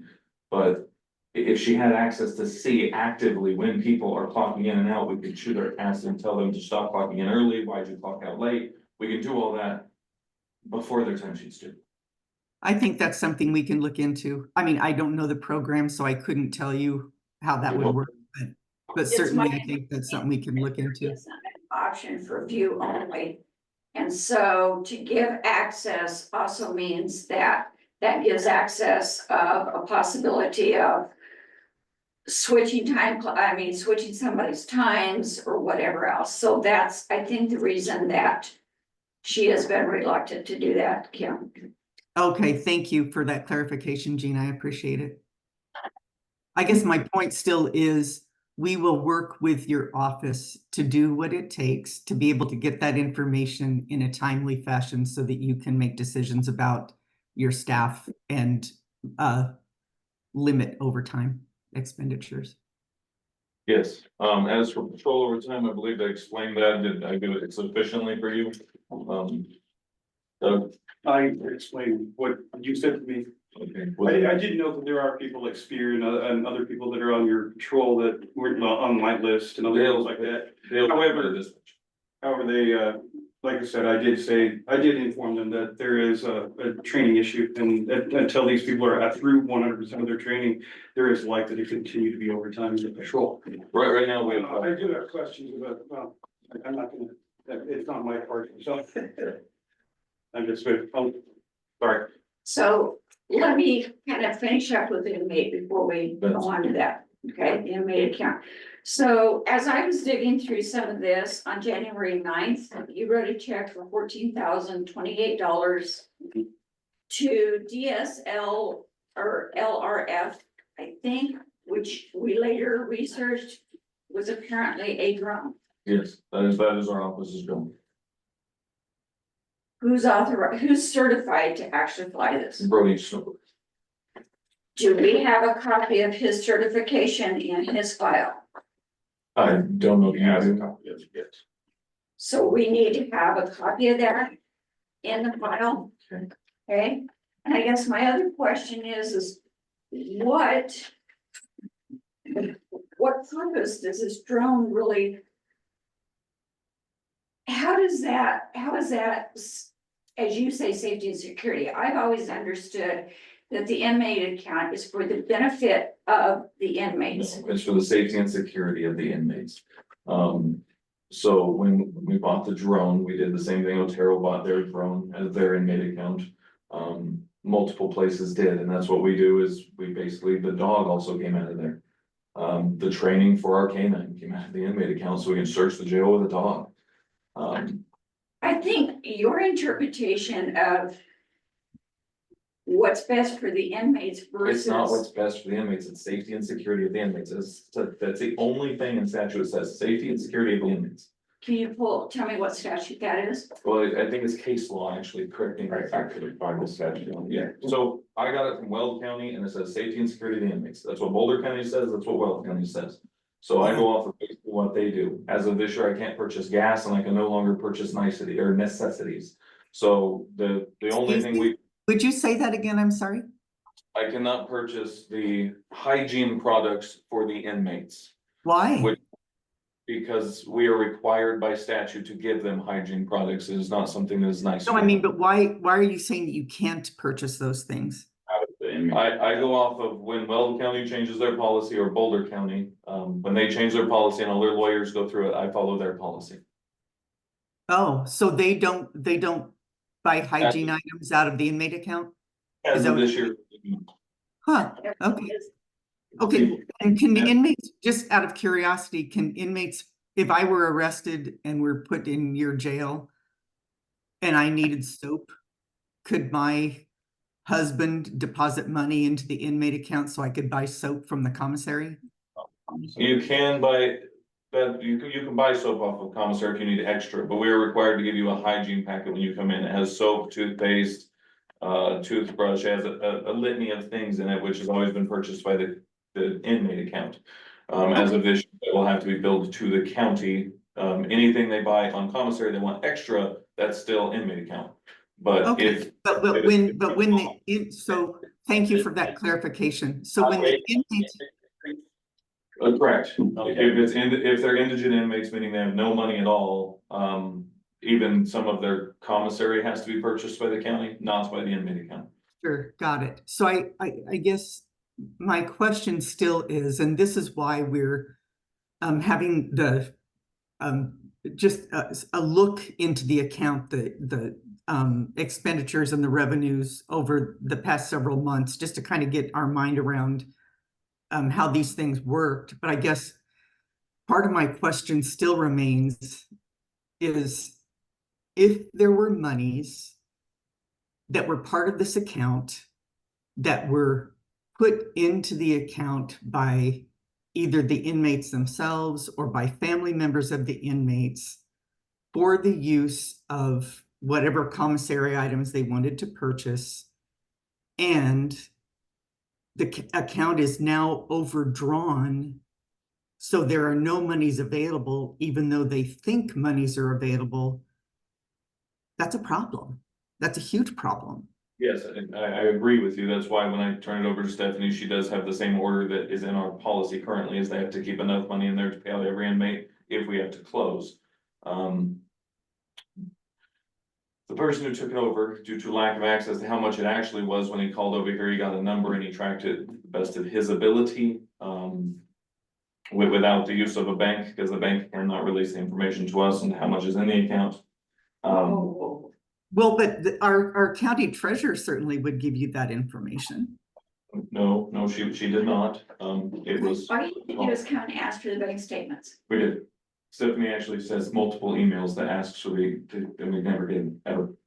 Okay, We- well, we could talk about that too, but Jake, the account It's in nine. 2022 had over $90,000 in it, and now it is overdrawn. Yep. It has monies in it potentially that have been contributed by family members. It potentially, I don't know this, but I believe that monies that go into that account also include bail that has been deposited that may or may not now be available, or has it, if it's already been passed to the courts, that's great. But I mean, we do not know whose money has been overspent out of this account. It's a huge problem. And I guess I have one more question at this point in time. From our debrief with the, and we debrief individually, by the way, but our debrief with our staff following your Tuesday meeting, it sounds like you also indicated that there are monies currently due and owing to Swanson, the commissary vendor, No. that would come out of that account as well. Is that true? No, we have money is overdue to HomeWave. But it's not overdue, we've been paying it regularly, that's why our cost share went down, so the way HomeWave works is. $3,500 go into the inmate account, it's down to 2,800 because we're paying them off because of the iPads. Oh, Yes, okay, okay, we so also- maybe I misunderstood that, because they had a particular dollar amount of $15,000. That was a misunderstanding of the conversation. Which is Swanson is your, No, it's HomeWave, it is $15,000 and it is HomeWave, we still owe $15,000 in here. And how, I guess my problem is that if $15,000 is still owed to HomeWave and it comes out of that account that is now overdrawn, where is the funding gonna come to pay them? It does not come out of that account, it comes out of our cost share. So whenever the inmate phones, they pay us $3,500 a month to have with our phones in our jail. They Got took it. money, their expenditure when we started this, that was what they wanted to do to fix this. All they did was take the money off of our cost share, and they've been doing that for whenever this inmate iPad problem happened. Oh, so you set that up because you didn't have funds in the account. They set up another way to be able to pay for that? But it was more on the basis of, need, they still provided us with new iPads after the riot, but they just lowered the cost share to be able to afford that. To have the iPads again, without the county, we have to come to the county and say, hey, I need 15 grand to replace a riot problem. Thank you for that clarification. I appreciate it. I understand then, I'm still a little Multiple bit. checks, so we cut checks from HomeWave directly to the inmates when they leave. HomeWave runs The checks Fusion. were written to HomeWave. What, the checks that I'm referring to were written HomeWave, out of our inmate account to HomeWave. yes, But you just told me that HomeWave. also runs Fusion. 15,000, so instead of writing checks that you were taking it out in trade for their amount. These are two separate things. So the $15,000 is for the iPads, that comes out of our cost share. So when an inmate leaves the building and gets a debit card from our machine in the front, or in the jail lobby, they go get a debit card with their amount of money on it. That money comes from HomeWave. And we use the inmate account to pay HomeWave for that service. So we're not cutting checks. The only checks we cut are when someone is transferred from our jail to another jail, they only accept checks. But if you're released onto the street, you're given a debit card through a kiosk in our lobby. What we're paying is that kiosk. And then it leaves, takes $1,000, takes $2, takes $6, we write the check directly to HomeWave. HomeWave writes the check to the inmate. So you're telling me that I'm trying to understand. Yes. You're getting kind of frustrated, but I can't understand why we're writing $1,500 or $1,300 to home wave. You're telling me that we had, and I believe there was 4, maybe 5 checks of all of these people. Only 14, or I mean, only a few of them So, you wrote checks back to So when they they- left. no, so yes, the only time we write a check to an inmate is if they're transferred to another facility. I'm aware of that. So the debit cards is when they're released, and Alan gets released, and he gets released, and he gets released, then they send us a bill for whatever these people got released with. Fusion, the system that comes with the commissary, the home wave, the whole thing that it calculates how much they have on their books, and that's what they can take out of the machine, then we pay home wave for that service. Okay. And, Dave? So if there were an inmate who was being transferred to another jail today, and they had X dollars coming, that's $600 coming, so that's one of the cases where you would write a check to them. If the account is overdrawn now, from where does that money come? That's a good question. We haven't had to pose that yet. I do understand that having this account overdrawn is a problem. We're trying to address the problem. We have a plan to address the problem. So what is The your, problem comes when you pay more than you have. Correct. I mean, certainly we need to correct it now. There's no doubt about it. Yes. But if I overdraw my own account, the problem is not getting money into the account to make it good. It's watching my expenditures in the first place. Correct. So I've changed the person who monitors this account, because the person that had it was overwhelmed. It was done by one of my sergeants. That sergeant was terminated. It was turned over to the lieutenant. The lieutenant was overwhelmed with it because of all the bills that come in and did not notify us that he was overwhelmed. That's why I pulled it to Stephanie 2 weeks ago. Like I told the county administrator on this account, I have no intention on, we don't buy niceties. Like when we had the drone, we were sitting on $15,000. Over what the drone cost. We still had that much money. That's when the former employee was tracking that account. We haven't had this issue in ever, and like all these expenditures we're talking about, these large ones, were in 2023. Outside of the drone, we bought that, but we didn't overdraw it then. We weren't even close to overdrawing it. E-Force had to come out of there, then our jail core comes out of there, which are the two systems that run basically the jail. So those expenditures, I believe E-Force is the one who actually put us over. so hang on a second, because today we approved bills and some of those were to jail court. Yeah, so we pay jail core regularly. So the actual jail core service is paid for by the inmate account. What you guys paid for is to fix my jail core phone. Yeah, we only have one that works because. So there's 4 different ones here. It says a 3-screen something or another, Fix 3 screens on phones, shipping, ship the 3 screens, device repair, repair the 3 and screens. what on earth is a Doogie S88 screen? Probably the screen that they named it to go on the phone.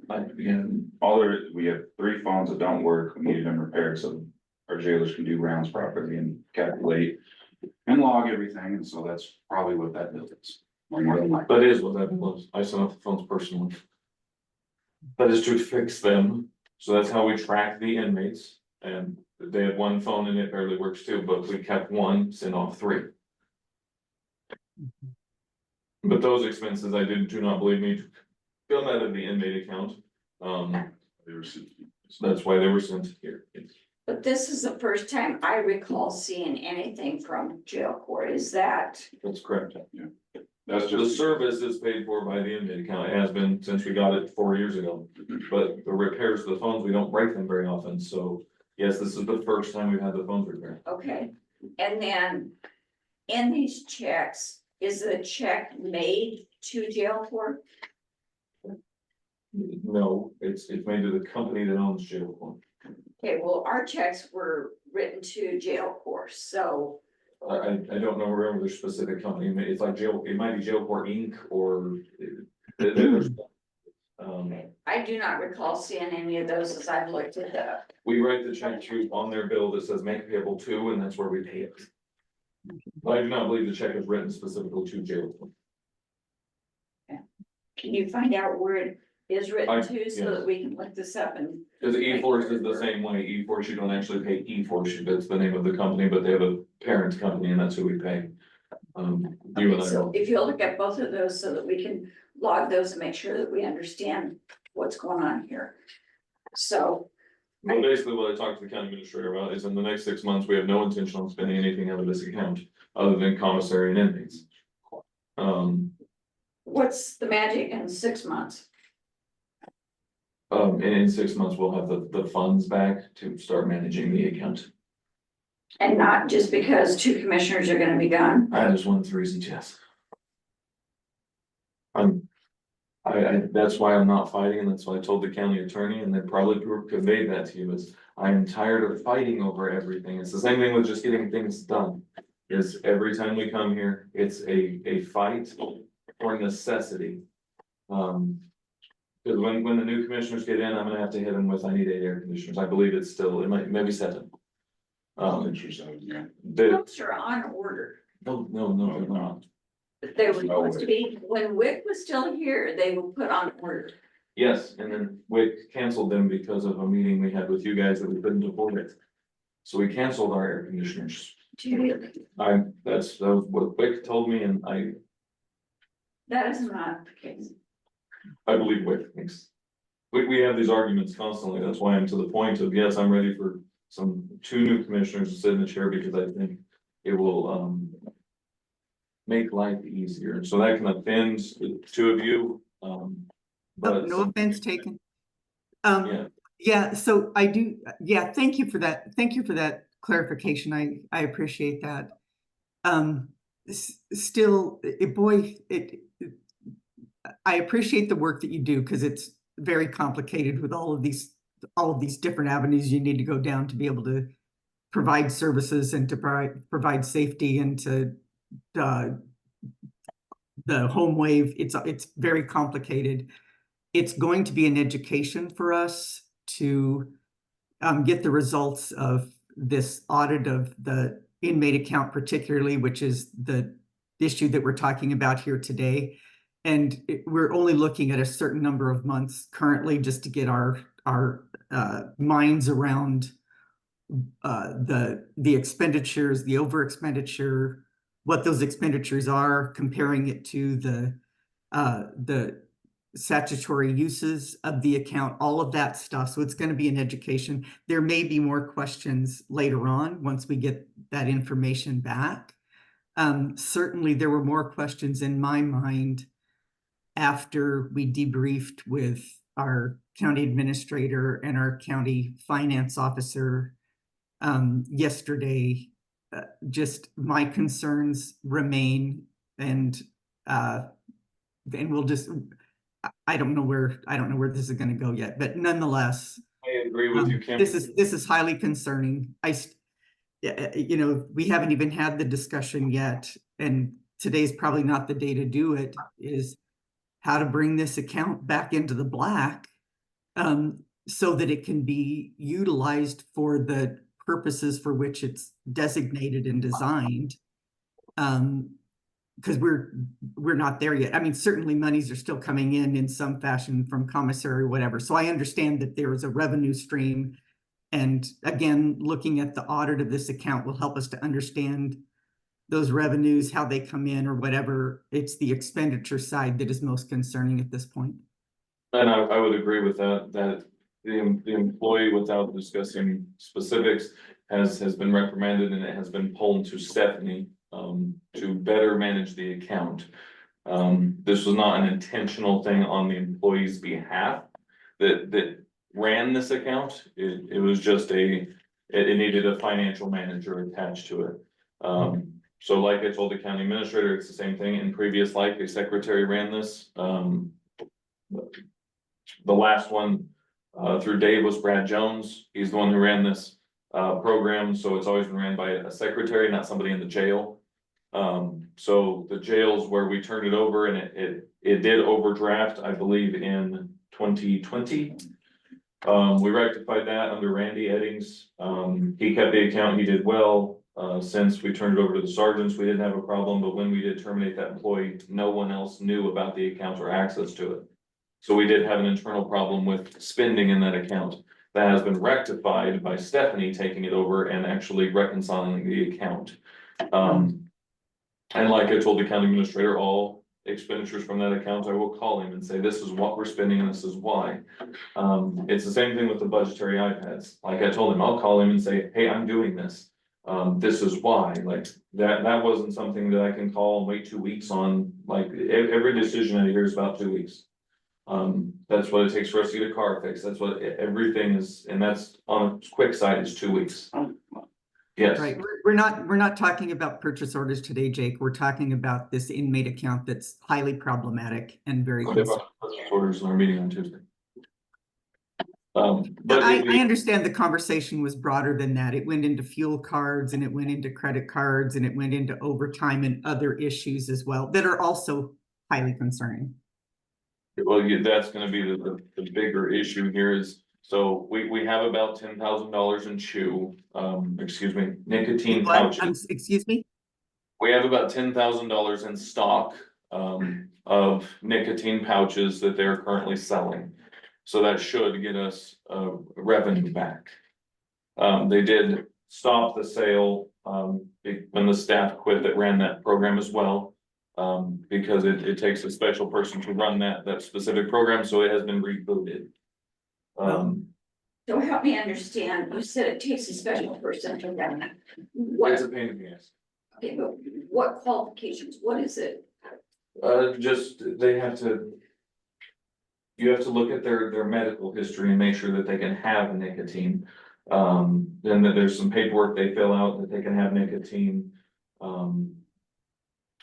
There's a very, very big process to make sure that the nicotine will actually benefit them and keep them. So like if you're coming down off of meth, nicotine actually helps you not tear into you. That's why we switched to nicotine pouches. So is that something then that D assists us with? Yeah. So. D gives us the medical records, but a doctor doesn't prescribe nicotine. Which I understand, but you said that they look at records to tell you whether or not that person would benefit from the nicotine patches or whatever. So whether or not we'll hurt. who determines? So if I walked in there and I started doing this, I could be the one that said, yeah, this is based on this criteria. Technically, as long as you research the medication, so there was an incident in, I believe, Mississippi, to where the company the jail got in trouble for giving nicotine to somebody with some weird medicine that went against nicotine. There's only been one incident to our knowledge, but since that incident, we do have people look into to make sure there's no medications that will conflict. We have a list of the conflicting medications, so we make sure the inmate's not on said medication. There's no abnormal health risks, and then go through, and D does semi-assist us, but not medical really. Just what I understand. And then the financial piece is trying to get it ordered, because of the low cost of it, and it is nicotine to cross state lines. They do an ATF form to get it across to us. And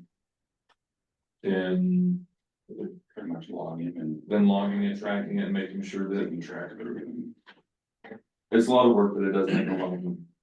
Okay, so you said it's relatively cheap, so help me understand, when you purchase it for how much? I couldn't tell you. Okay, and then Pretty what much. is your markup on that, or are you just letting them inmates pay for what it costs you? Oh, no, we mark up everything. If they wanna buy it, then they'll buy it. What is the It's like- normal? $10. So HomeWave does the markups on their stuff, I believe it's 20%, and I think the chew is as well, I don't know. I don't run the program specifically, but I can. Just curious of that, what we were, because if you have 20%. I believe 7%, and this is the last recollection I remember, 7% of that goes to HomeWave or the Trinity Keith, the one who runs our commissary. and then the rest goes back to the inmate account. Okay.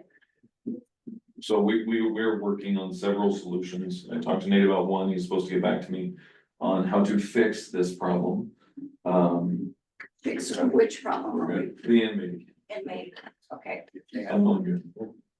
Getting that fluid. I wanna see that, whatever. So that it's fluid again. Yes, but realistically, we don't have any expenditures when I asked my staff. Because of the new jail remodel, we had not paid for jail repairs since the second authorization for the remodel. Some repairs, like the garage door, we're waiting on, for the, hour out of daylight and, sunlight. We are not currently doing that, which means we're violating these people's rights, so I need that fairly quickly. You need what?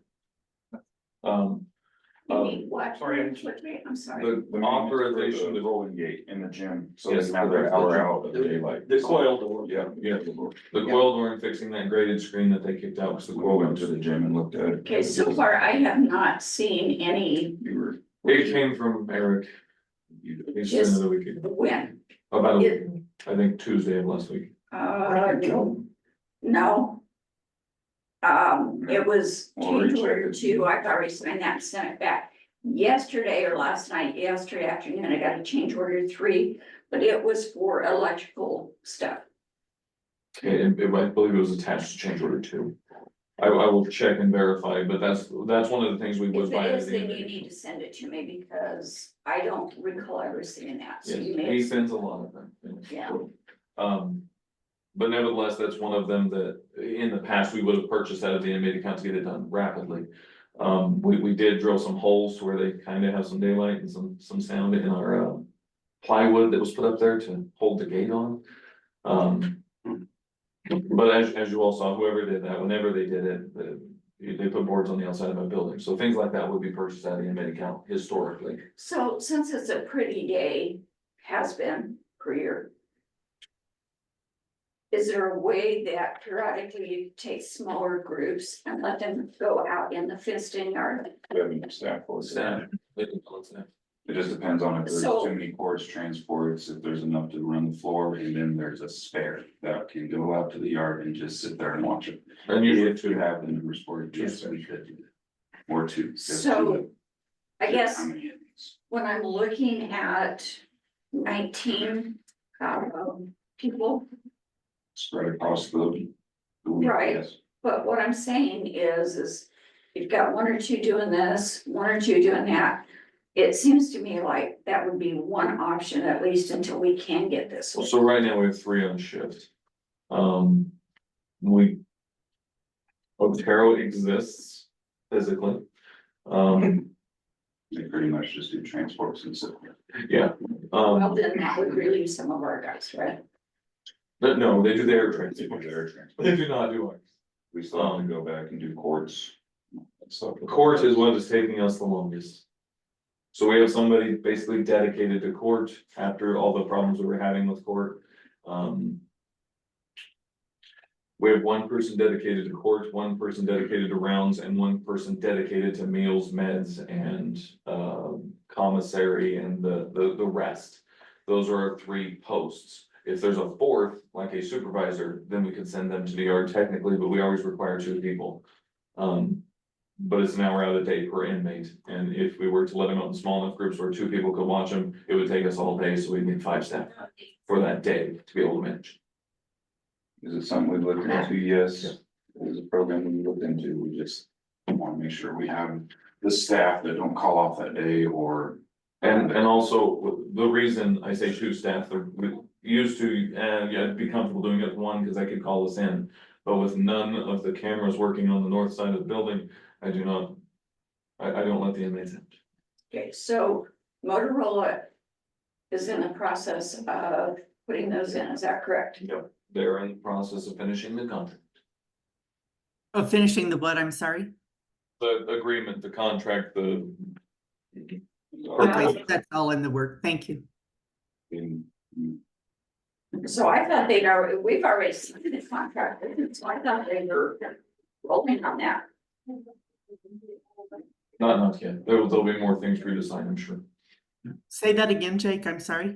I believe there'll be more things to sign. I do not believe the contract is done. The financial piece is done, but the work order's not, to my knowledge.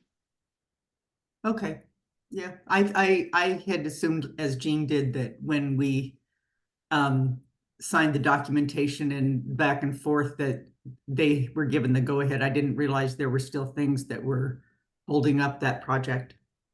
Yes. Okay, thank you. No, I did this on the rolls. Thank you. So, Jake, Yes. I wanna go back, with the drone just a little bit, because it concerns me a little bit. Good. First of all, is it registered and who, is the drone itself registered and who currently holds that registration? I do not know. Is registered with the FAA? Yes. I believe so. It would have Yes, to be it has to be for him to get his So- license to operate. to buy it. I think if you like, yes. It absolutely has to be registered. It's a $27,500 criminal fine.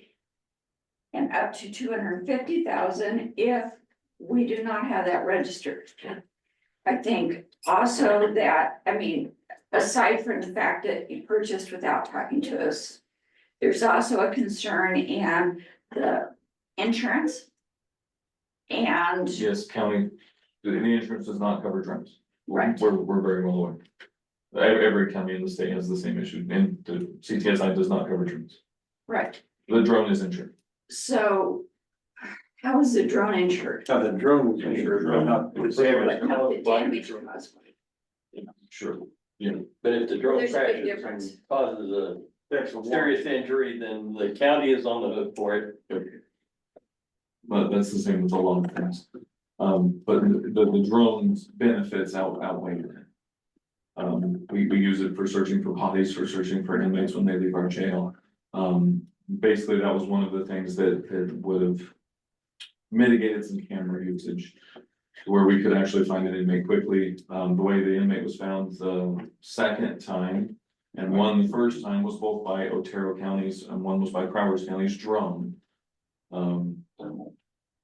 So because of the slow moving jail project, and at the time when I bought that was when we had our second escape. After I'd already requested fixing of the facility. When was your second escape? January, I think. Or.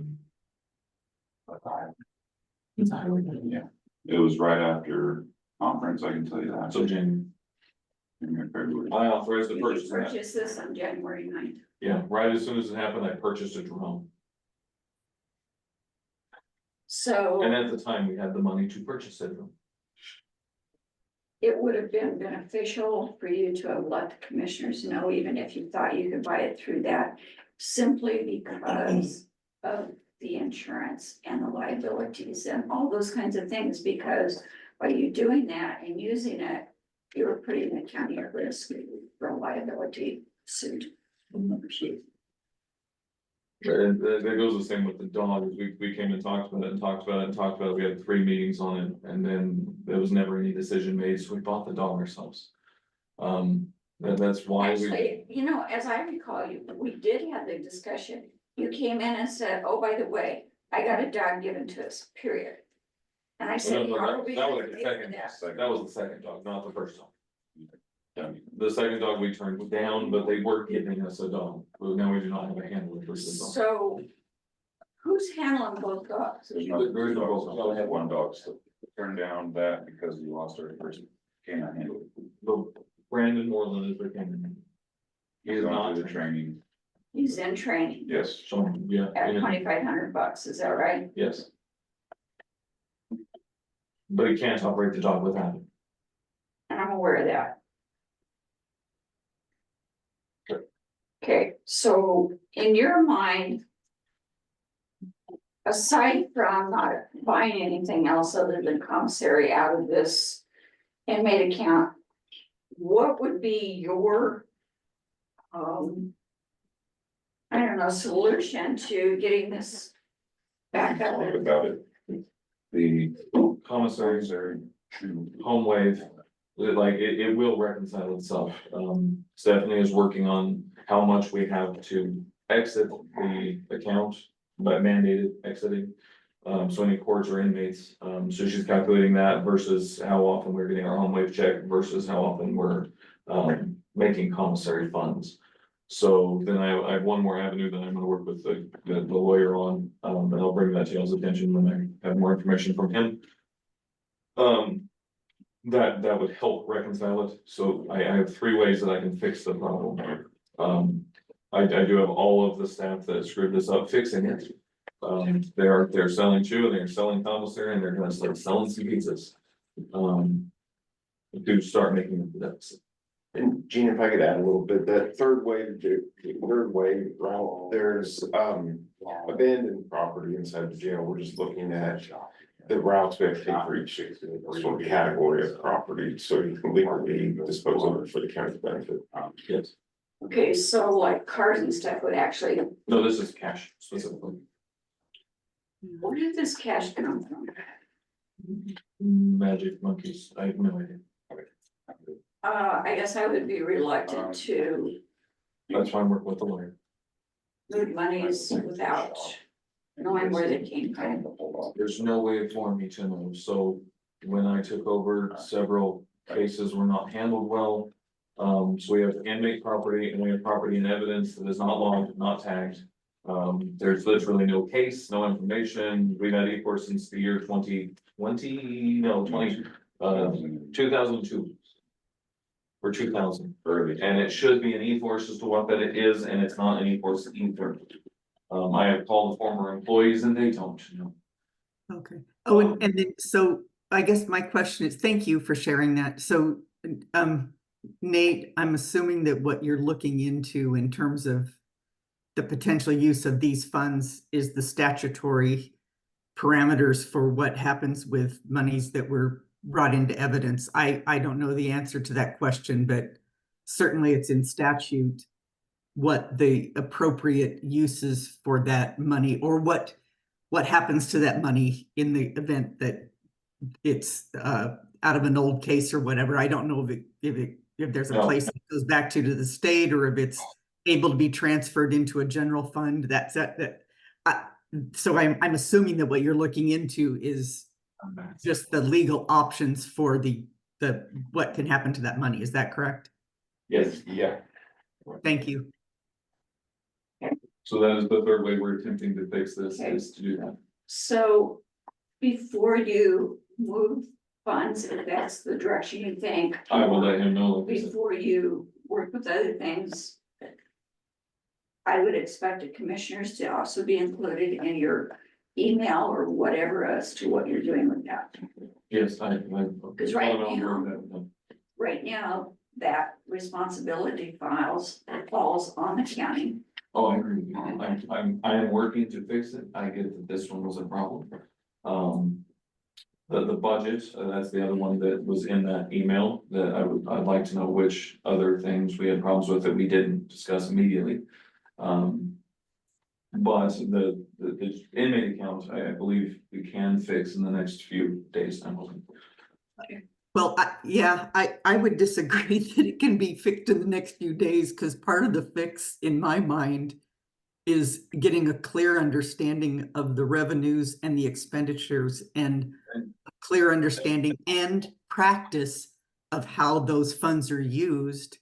And, you know, I don't want to kind of just throw out words like commingling, but in my mind, if I'm paying money in for my loved one who's in jail, that money should never be available for anything else besides that use. I agree with you.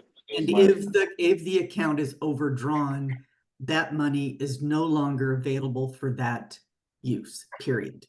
I 100% agree with you. And the fix is not just bringing in additional funds, it's changing the way business is done out of that account. And I think that's not a few day fix, it's a little longer than that. Yeah. We're For now, Stephanie has the account, I'm gonna run every purchase through him, have Stephanie do that. It is no longer in the jail, so that is the fix I did. Stephanie is working into all the expenditures from it and trying to figure out how it was managed before. This account specifically, it used to only have about 10 grand in it all the time until we started selling nicotine to the inmates. I believe if we lost them all through our last calculation, we would lose about $3,000 is what we need to make up. So if Nathan and I's plan works, in option 3 would fix the problem. It would fix the problem of the overdrawn account. It would not fix the problem of how the monies are being. We're working on fixing that and so. Yes, and we can meet as to what y'all believe that safety and security of the inmates is. It does not matter what I believe is safety and security. It matters what the statute says. It matters what I just, I guarantee you the statute says more than 32.1.5 safety and security. You define it. I know that it says more than that, Jake. No, Nathan, does the statute exist? I couldn't find one. Yeah, I can't find one either, and neither could the Weld County So attorneys. why are you telling me that that's what is involved in it? Because we go off of Weld and Boulder, those are the two agencies, we use their So that's policies. what they've determined was right for that. Yes, that's best practice. Or, Yeah, well. well, thank you. Thank you. We apparently still have a lot more to talk about once we know a little more about what we know. We base a Do lot of not our off of what other sheriff's offices do in the state. One that keeps us under the radar as to the ACLU and things like that. Because the ACLU specifically is who would come after this inmate account. They're gonna go after Weld and Boulder before they touch Bennett. That's normal. I really don't want to bank on that. Well, if they come out of us for a practice that we use, literally specifically, we use Boulder County's policy book. That's where we get it. So if they come after Bent for a policy inside of my policy book, I'm gonna refer them to Boulder County because they have the same one, and then Boulder County will get involved. Because they will wanna back up their own policy. Most of our policies come from. And because there's no statute that Nathan or Sam or Weld County's attorneys can find specifically on the inmate account. I believe there's case law that says it has to exist, but that's it. I couldn't find case law either on it, but I was thinking while you're talking, I didn't dig into the code of regulations. I was limiting my search to statutes and case law. So I can dig into The fact that it has to exist is one thing, but the fact that how it exists is still in question. Correct. So it doesn't necessarily have to be with the sheriff or with the county or whatever. It seems to be set by county policy in most counties. Okay, well, then there's a role for the commissioners and there's a role for the sheriff, and we just need to get a clear understanding of what those roles are. I have their documentation specifically on what we can and cannot spend it on, and it's in our policy book. I use their. Can you give us a copy of that part of your policy, please? But yes, I will send you the entire book. I don't need the entire. We don't book. want the entire book. It would be best if you had the entire book. That way on these questions, you could have looked it up. It is not like your guys' book, it's digital, you can search it. It's- If your book, I would love the parts. This is not Thank you for your help, Jake. We appreciate it. Yeah, I would love to just get you the entire book that we can research. I will tell you where it is in the book and what title it's under. But then you would have the copy. Brian, send it to us. Thank you. Any other questions? Madam Chair, I do not have any more questions at this time. Okay. Sounds like a continuing conversation, and we do need to keep us posted. Yes, and I will work with them. Thank you. What's the case on? Yeah, you guys need? Other than for that, no. I'll handle that. Okay. Okay, is there Any other business that needs to come before the board? Not to my knowledge, Madam Chair. Okay,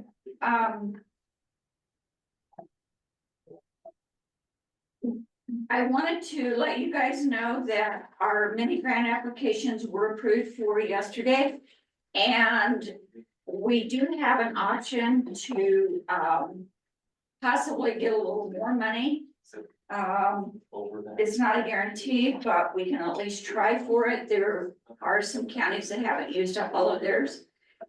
And my thought would be to request a portion of the electrical that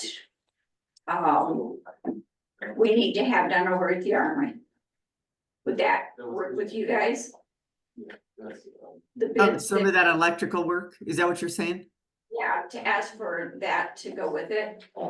So if I ask like 2,000 out of the 45, you know, and if we get 1,000, it's that much, but at least it would help kind of defray some of that. Would you guys be okay with that? I would be comfortable with that. Thank you. Okay, I will take care of that.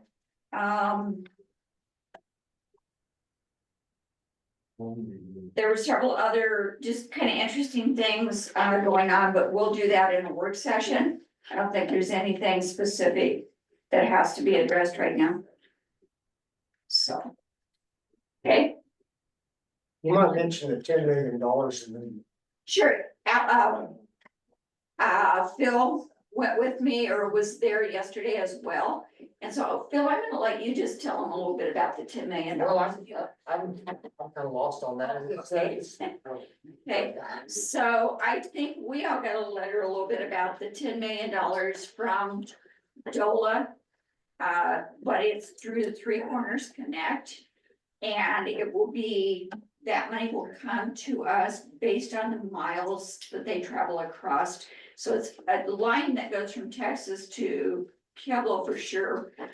But for the number of miles that they cross our county, we get so much for it. And in Benton County's case, we get the largest portion of. So there's 3 counties involved. Yeah, because Pueblo's involved too. Yeah, that's right. So there's 4 counties. Okay. So you'll have a little bit back of Bent somehow. I thought originally, just kind of a technicality is, my understanding from SCED meeting was that 2 million of it had been dedicated to Pueblo, and then the rest would be split between the other See, counties. and then So, yesterday they were talking about 1.5 going to administrative stuff, and I'm saying, oh, wait a minute. At any rate, somewhere in that $10 million until they kind of figure out exactly what the formula is, but it will be based on the number of miles. Benton County happens to have the greatest number of miles of those 3 counties, just by the way they're cutting through them. So we will see some funding that we can do various things, and I don't have the letter right there at the top of my head right now, but some of the options are infrastructure and several other things that we could possibly use the money, so it will be earmarked. Broadband was another one. One of the things that we might consider is what it will do to our roads and stuff as they're pulling in all the big heavy equipment and stuff. So that, you know, those are some things that we'll think a little bit about too, but. And Jean, in each of the counties, whatever those monies are that are available to that county, the decisions are going to be in the hands of the Board of County Commissioners. Is that correct? Like the money, it came to DOLA, it's flowing through SECED somehow. I wasn't quite clear on that. But the money, it's not like somebody from Three Corners Connect or from DOLA is going to tell us how we have to spend the money. There are going to be decisions that are made by the Board of County Commissioners about how to best utilize those monies under the definition of what their purpose is. Is that correct? Yes. Yeah, I mean, that's wonderful, wonderful news. And the lion's share of the linear miles that they're talking about do land in Benton County. So is this for, or Was this new construction, something that they're, a new line they're installing? They've got They are something- putting a new line in. So that require one permit? Our 1041 regs don't cover, power transmission Power right transmission. now. We've discussed updating them, but, Three Corner Connector contacted us in the project first. Well, it sounds like they're writing a pretty big check one way or the other, so Yeah. it's addressed, but yeah. I was just curious. And one of the things that, Three Corners Connect, when they came in and talked to us, was that a couple of options, especially on the gravel roads, will be, and it really is gonna affect the eastern part of the county more so in the way that they're coming across, because then they'll start shooting up here, but all of our county roads, they're gonna be bringing heavy equipment in on semis and stuff, and they've already told us that they will tear up our roads. And so they have two different options, two different ways that we might consider that. One is they will pay us money to fix them, or they can fix them. And considering the areas and how hard it is to get gravel drawn or taken out to those, I would suggest that we just let them fix them and make them, back to what we expect from it or whatever. That way, if they, crash through a culvert or a bridge or whatever, it's on them and not on us. And if they put the gravel back in, it's at their expense, not ours, and us getting gravel out there. And as far out as a lot of that is gonna be, it's about a 3-hour trip from gravel loads, so 2.5 to 3 hours is what it takes to pick up the gravel, haul it down there, dump it, recircle. So is this for power transmission? Yes, So will this enable or encourage future development of additional wind, possibly? possibly. And this is DC power, they are transporting it in DC rather than AC. And I think they're partnering with mostly solar right now, but I don't think they've written off wind. When is this supposed to start, the construction? I mean, They're I still in the process of engaging with landowners, Phil, about the exact path of the proposed lines in each place. It's a ways down the road. That sounds good. My first conversation with them, they anticipated that all the lines would be set up on private property, so they have quite a few contracts negotiated. And I know that, one individual, in our district is, very concerned about him going across his property just because he's afraid he'll lose his property. And I think we've had a number of conversations, he and I personally, but I think he's a little more comfortable, but he really needs to have an attorney look at it, so. Gene, I was at another commissioner meeting a while back, just in the last couple of weeks, and they're going through a similar issue. And this commissioner expressed that he had someone, one of his constituents had talked to him. He also said, I want to remind you what's at the end of those transmission lines. Farms and ranches and so you really need to think about, or folks need to think about the big picture of the benefits. Yeah. So, but at any rate, there are, I would say they're still quite a ways away.